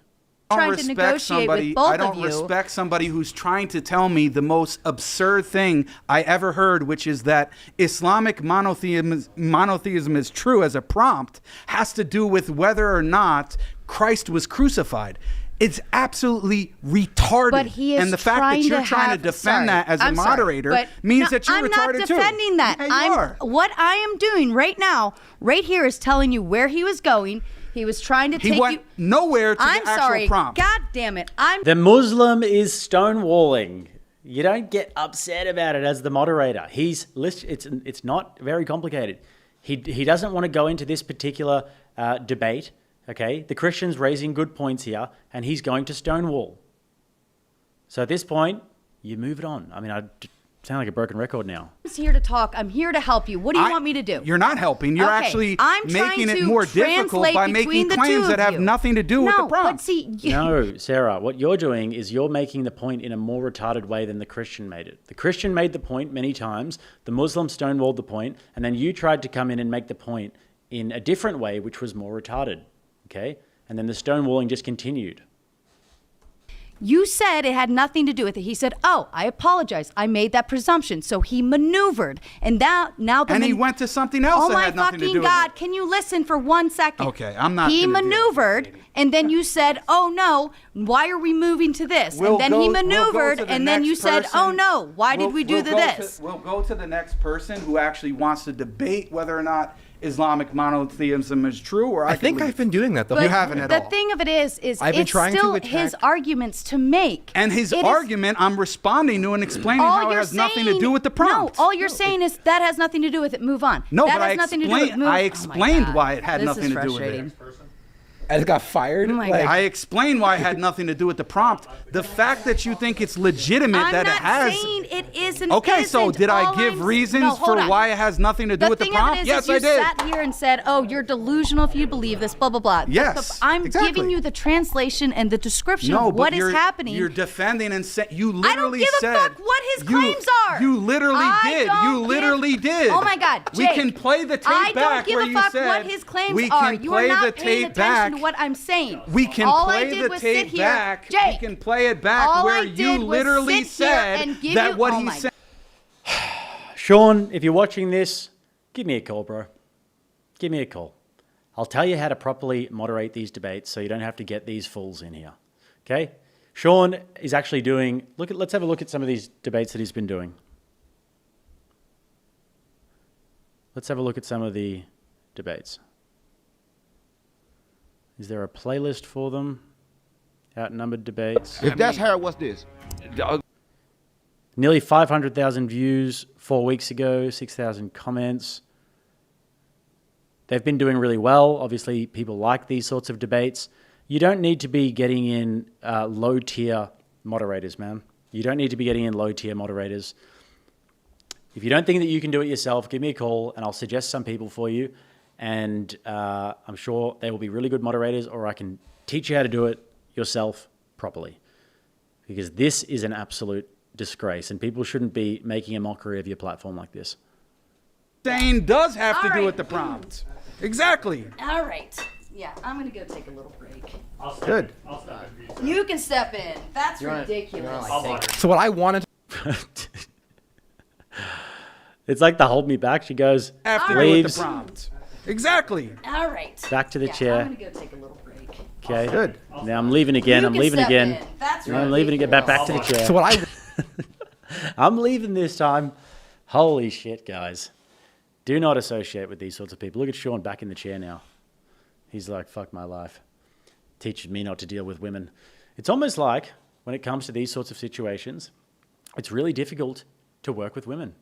because they get really emotional about things. And if you're going to do these sorts of debates, like Muslim versus Christian debates like this, with a guy like Jake Brancatella, who's very well versed in philosophy, seems like this Christian guy is well versed in philosophy as well. A lot of people that come through the doors are going to be well versed in philosophy. So you have to have a moderator that understands what they're talking about, okay, and understands the arguments that are being put forward. You don't, like, if the moderator is going to step in and try and clarify, they have to be able to clarify in a succinct way where they really get the argument that you're making. Anyway, where were we? The big jabroni. Good to see the big jabroni. Says, play it already, you plop stinky. We got there. Miss D, we're over 1,000 likes. Never question my likes challenge again, trader. I won't. I won't question the likes challenge. Kid cooked in the manosphere debate. He was doing really well. I saw that, actually. One of my all-time favorite Australians right now with Mel Gibson, Crocodile Dundee, and Steve Irwin. It's big shoes. Hockey Pluck Chuck says, here's 20 since Smoky Man Bad is not on. Well, I will take all of his money. I will take all of his money while he's not on. And Holly says, Abdul, get the rocks. Get the rocks. Get the rocks. Get the rocks. All right, guys. 10 gifted memberships from Blaine Pasashik. We've hit the 1,000 likes. Okay. The polls have done an incredible job here of getting us over 1,000 likes. It is now time for membership grifting to begin. Begin, ladies and gents. I'm going to go and try and gift a few myself, but we'll just have a look at Sean's reaction here. Wanted to do was to attack the idea of Islamic monotheism by saying it has to come from either reason or from revelation. I first tried to attack it to come from revelation by attacking a central historical claim about the Quran, to say that it cannot be a historical, reliable sense of revelation. And that he tries to cite this idea of, like, you take an exam and if you get one question wrong, then that doesn't mean you're wrong about everything else. And I agree that wouldn't make the Quran wrong about everything else, but it does mean that that exam that has one question wrong on it can't be the answer key. And so the Quran cannot be the infallible. Whoa, guys, we need some massive W's in the chat right now, because silent has come and gone. Bang. Let me try and find it here. Let me try and find it here, guys. Silent has gifted 50 memberships. That's 1 in 20 people getting a membership from Silent right now. Where is he? Where is he? That's massive. Look at that, guys. Silent comes in and gifts 50 memberships for you guys. Now, we said if we get it over 1,000, there will be a membership drive. Silent goes, did someone say we only need a few good men? On my shoulders, everybody hops. Thank you. W's in the chat for Silent. Crucible Crusader with another 5 memberships as well, and Kyle gifted 1 too. That is nearly 70 memberships for you guys. Don't say that there isn't. Don't say that we're not spreading love in the chat tonight. Revelation. What else did we have, though? That's it for now. That you've received. And so I'm first attacking the idea that you cannot get Islamic monotheism from revelation from the Quran. Then he says, I don't get it from revelation, I got it from reason. To which then I say, I don't think you can get it from reason either. I don't think you can get it purely from reason. And he starts talking about how he thinks he can reason to there being just one God because of the fact of, like, the creation and the contradictions between these two gods, if there were 2 gods and all of that. To which I say that you're talking about a cause and effect, and I don't think purely from reason alone you can get the idea of cause and effect. Look, it's a debate that's as old as time. It's you know, how do you arrive at God, essentially? And it's a debate that's very old in Christian philosophy as well. I think the idea here would have been more simple if perhaps the moderator was to say, all right, you have to explain this in a succinct way or else, you know, we're going to move on. But you're saying that you can come to Islamic monotheism. How are you arriving at that claim? If you're saying that you can do it purely from reason, you can't, because it's Islamic monotheism. You may be able to arrive at monotheism through pure logic. This is essentially Aquinas' contribution to Christian philosophy. There might have been ones before that as well. But early Christian philosophy with Augustine and the likes, St. Augustine, was more sort of the Neoplatonist, the forms, and then later on you've got Aquinas who comes along and does more of like a science, reason, Aristotelian form of Christian philosophy where you can arrive at these claims, you can arrive at God through logic, through reason, these sorts of things. If you want to arrive at God through the Islamic paradigm, through the Islamic God, you would have to use reason to get to God. Sure, you can grant that claim or you can grant that argument, but then you would have to describe how that's Islamic theology, how that's Islamic monotheism, sorry. So you would have to then refer to the Quran. And I'm pretty sure that's what Jake was doing there. I'm pretty sure he was saying, well, you can't just do it from one. Am I mistaken there, guys? Or was that what he was doing? He was saying you can use reason, but that it's also complemented by the Quran, because then I can use the Quran to say why it's Islamic. I might be wrong there. Tyler Jones gifts 5 memberships. And Smoked Tuna gifts 1 as well. Thank you very much, guys. And I try to cite Hume, and I would make arguments from Alvin Plantinga and other similar, thinkers to say that you need revelation, as he would even point out in one of the previous debates that a lot of the Western church tradition has said that you need revelation to understand the full attributes, the full details of God. And so I say, do you get it from revelation or do you get it from reason? And I think, as the moderator was trying to point out, he kind of hopscotched between the two and thought that neither of my attacks on it were reasonable, because when I say I'm attacking the concept of revelation, I'm saying this is an unreliable source of revelation, he says it's not relevant, I get it from reason. Then when I'm attacking the idea that you can get it purely from reason, he starts going back to the Quran, and then he kicked the moderator out. Right, so he's essentially claiming that Jake is using either the equivocation or like the Mott and Bailey fallacy. He's saying, well, I arrive at this at reason, and then he's defending the Quran, and then when they try and cross-examine him about the Quran, he goes back to reason, or he's using the equivocation fallacy. Islamic monotheism, it means reason when I want it to mean reason, and it means the Quran when I want it to mean the Quran. So the equivocation fallacy or the Mott and Bailey there is essentially what this Christian kid's getting at. So to me, that's what I thought happened. And I didn't kick audience the can moderator. disagree. Okay, the moderator left, right? So that was a lie, pretty much like half the other stuff you said, but I'll respond. So you said that, first of all, the prompt, guys, for everybody listening, the prompt is Islamic monotheism is true. So I'm trying to argue why it's true. They're supposed to argue why it's false. Providing an argument to why the Quran is not infallible, or why the Quran makes, according to him, a mistake, a historical inaccuracy or mistake, is not an argument against Islamic monotheism being true. You saying that, just because it has... Wait, say that again? According to him, a mistake, a historical, not infallible, or why an argument to why the Quran is not infallible, or why the Quran makes, according to him, a mistake, a historical inaccuracy or mistake, is not an argument against Islamic monotheism. No, it definitely is. It definitely is.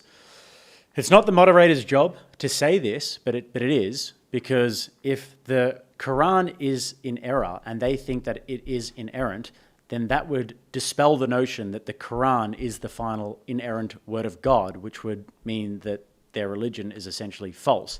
And if the Bible is less in error, or if they can prove that the Bible is more true than the Quran, then that would point to the Christian philosophy being true, the Christian worldview being true, which would mean that the Islamic worldview is not true. So, yeah, it seems as though Jake is just using a bunch of logical fallacies, and he realizes that he's been caught in the philosophical trap by the Christian here, and he's just stonewalling. Being true. You saying that, just because it has a historical accuracy, that means that we cannot trust it in terms of what it says about God, doesn't follow. That's literally a Thank you, Joel B, for the 5 memberships. Appreciate that. And Red Fox comes in here with the 20 and says, "My lord, well done. Historic rundown was great. Jake sounds like he wants to limit use of post priori." I'm going to have to look up what post priori is. But maybe you can let me know in the super chat, though. Non sequitur. I hope for people who actually have studied philosophy can know and understand that. And it's not a non sequitur. It's not a non sequitur. It's very, very relevant to the debate. You haven't, because you mentioned Alvin Plantinga when he says the exact opposite of what you say. One of his major contributions to Christian philosophy is that you can know and that you can believe and be justified in that knowledge and belief of God apart from revelation. That's actually what Alvin Plantinga's position is. It's interesting because Alvin Plantinga has not a point of view that would reflect Islamic theology, but Islamic theology, essentially what they believe is the following. Everything is the will of Allah, so we can't look at science and reason and any of these sorts of things and understand the universe through that lens or through that paradigm. If something catches fire, it's not because there was petrol poured on it and because somebody lit a match and then the fire happened. It's because that was the will of Allah. And that's actually been a major part of Islamic theology throughout history, in the sense that they've stopped doing science and reason in many ways. And there was actually a big sort of, if you will, like revolution in Islam after the Library of Baghdad was burned down. Because before, they were much more intellectually curious, if you will, and then they had more of a fundamentalist Islamic revolution in thought, where they said, well, actually, there's no point in doing any of this sort of stuff because everything is just the will of Allah, so it's essentially a futile activity for us to do. But Plantinga, I'm pretty sure his whole idea is that we don't need to be squabbling too much with things like science and reason and these sorts of things, because like we should be able to just sort of know this stuff. And in Islam, they will call someone a what is it, a fekir or something like that, if they ever question the Quran or if they ever have questions about their faith. They say, you're a non-believer, you're a heretic, if you even so much as have questions. But it's a debate it's an interesting debate for sure. I mean, Martin Luther, the primary reformer of the Protestant church, famously has quotes saying that reason is the devil's whore, which is an interesting one. Reason is the devil's whore. So he thinks that people who go into all of this reason and everything, like he wasn't against reason, but he believes that it can be really seriously misused. So I don't know. All rabbit holes in and of themselves. Couldn't be any further from the truth. Now, trying to throw out Hume and cause and effect and philosophical language to make it seem like to the audience you know what you're talking about, anyone who knows anything about Alvin Plantinga is now going to laugh at you because they know that you have no idea what the hell you're talking about. Now, secondly, when it comes to revelation, even if the Quran is supposedly wrong about a particular point, it does not mean that therefore it cannot be relied on in any sense, including for... No, it's not taqiyya. Taqiyya is the idea that they can lie to each other. It's kefir, that's the one. Cosmic Squirrel got it right. Maybe someone got it right before him, but Cosmic Squirrel is the first one I saw. A kefir. If you question everything, you're a kefir. You're a kefir. Red Fox with a big 50. Thank you, sir. Appreciate the generous dono. Nearly at the goal now, guys. Says, I haven't seen this yet. I'm going to hold to the end. Blue Shirt was complaining the circular critique of reason. Classic forms of reason. A priori logic or post priori experience. Muslim keeps differing to the other when being critiqued on one. Yeah. So it seems like he's kind of using that Mott and Bailey fallacy. Or just equivocating. I mean, yeah, we mentioned them. Its knowledge of theology of who the creator is. Secondly, I didn't think I was debating an atheist, but if I were, I would be providing arguments independent of revelation to get to the truthfulness of there being one God, to get for the truthfulness of God having attributes like power, knowledge, etc. And if I had enough time, I would do that. But that's not what the prompt is. The prompt is Islamic monotheism true, or Islamic monotheism is true, and a discussion on that. I think both in terms of revelation, that Islamic monotheism is supported by revelation, number one, and number two, that Islamic monotheism can be known apart from scripture, whether that be Quran, Bible, etc., in a similar way that Alvin Plantinga says, through knowledge that is not dependent upon scripture. So once again, I think you've shown that this doesn't relate to the prompt, and even when you try to relate it to the prompt, you don't understand the conversation. But thank you. Okay. If you learned anything from this episode or got any value out. Interesting debate for sure. And yeah, I mean, when you look into these ideas, obviously I'm a novice. Listen to Jay Dyer if you want to understand these things better. He's someone who's really helped me along with sort of getting the basics of it. But you've got obviously the early Christian philosophy. I think that Aquinas was like 13th century, so he was purely a product of the Roman Catholic part of Christian philosophy. And then Augustine was, I think, in the 4th century, or like Augustine of Hippo, in the 4th century, from more of a Platonic idea of the forms, and we can just sort of intuit these things, know these things. You know, Aquinas comes along and he has 5 pillars. I can't remember what the 5 pillars are, but let me get them up. He has 5 pillars of how you can sort of know God, how you can use reason and logic to arrive at God. Aquinas, 5 pillars. Here we go. All right, so the 5 ways of Thomas Aquinas. So motion, everything in the universe changes or moves. Whatever moves is put into motion by something else. I think that he lays all of this out in the Summa Theologica, where he just goes through all of these arguments. It's sort of like a long debate script, arguments countering the arguments, but it could be another one. Whatever moves is put into motion by something. Because infinite chain of movers is impossible, there must be a first unmover, which is God. The second way, efficient cause. So every cause has every effect has an efficient cause. Nothing can cause itself to exist. Since an infinite regress of causes cannot go back forever, there must be a first cause, which is God. Third way, possibility and necessity. Things in nature are contingent. They can either exist or not exist, and will eventually decay. If everything were merely possible, nothing would exist now. Therefore, there must be a necessary being who brought contingent things into existence, which is God. Fourth way, gradation. We notice varying degrees of quality in things, such as goodness, truth, or nobility. To measure those degrees, there must be a maximum or an absolute standard of perfection, which is God. It's a basic. That's a good, like, sort of basic one to use in conversations with like everyday atheists. Well, do you think that some things are worse than other things? If I'm ever talking to someone who's like really sort of noob, novice, doesn't really think about this sort of stuff, and they'll say, well, everything, everyone's just living their life and everything's all relative. Well, do you think that some things are better than other things? Do you think that the, Epstein Island stuff that was going on, do you think that it's better that, or do you think that it's better what's happening in church on the Sunday morning, for example?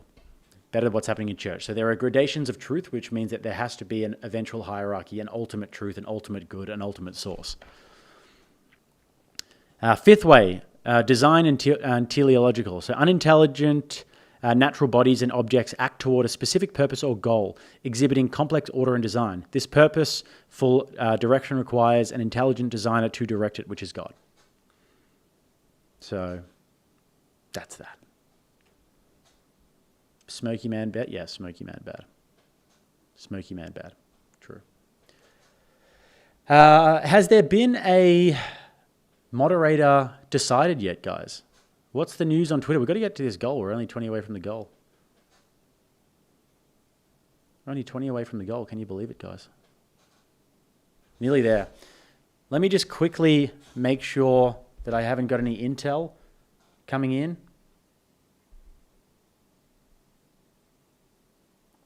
Sean says to me, need some moderator recommendations. Someone in Vegas, LA, preferably, since we are filming in a few weeks.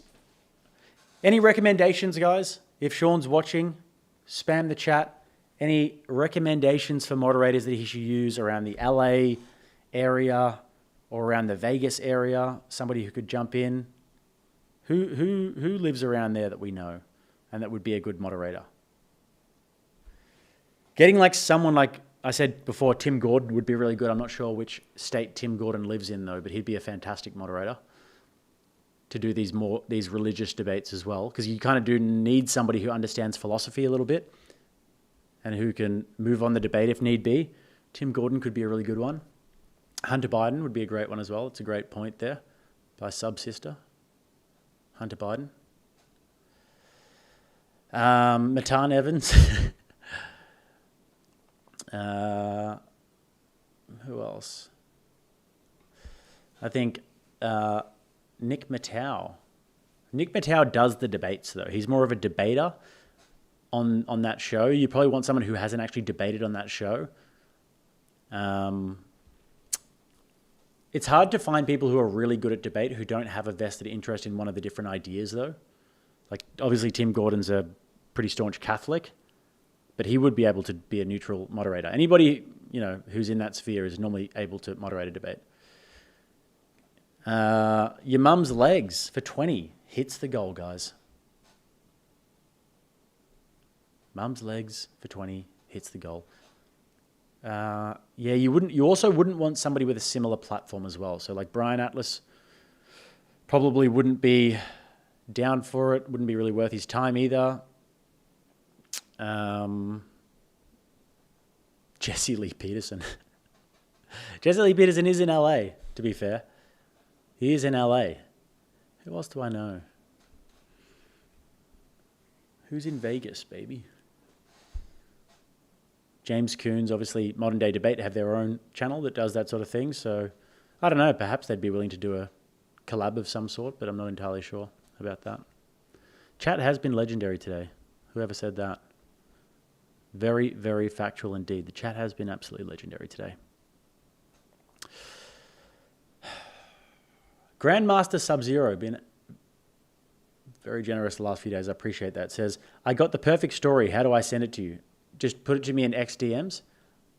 Or if you're in touch with Miss D on Discord, that always works too. She can relay it. But if you send it to me in XDMs, post it in the comments. So guys, everybody who wants to have a bit of fun with this, create your story, put it in the comments of that post, Vivian Kubrick, and then I'll repost them and then we'll talk about them tomorrow, okay? I would like to see a few people do good stories of Andrew's prior to 2020 existence. It'll be really funny. Be really, really funny. And then just let me know. All right. Anyways, guys, gonna love you and leave you. Gonna go eat some food. We're gonna raid over to Cool Vic. He's streaming over there. Just put this, just put the stream redirect there. Go and show Vic some love, and I will see you guys tomorrow. Peace out.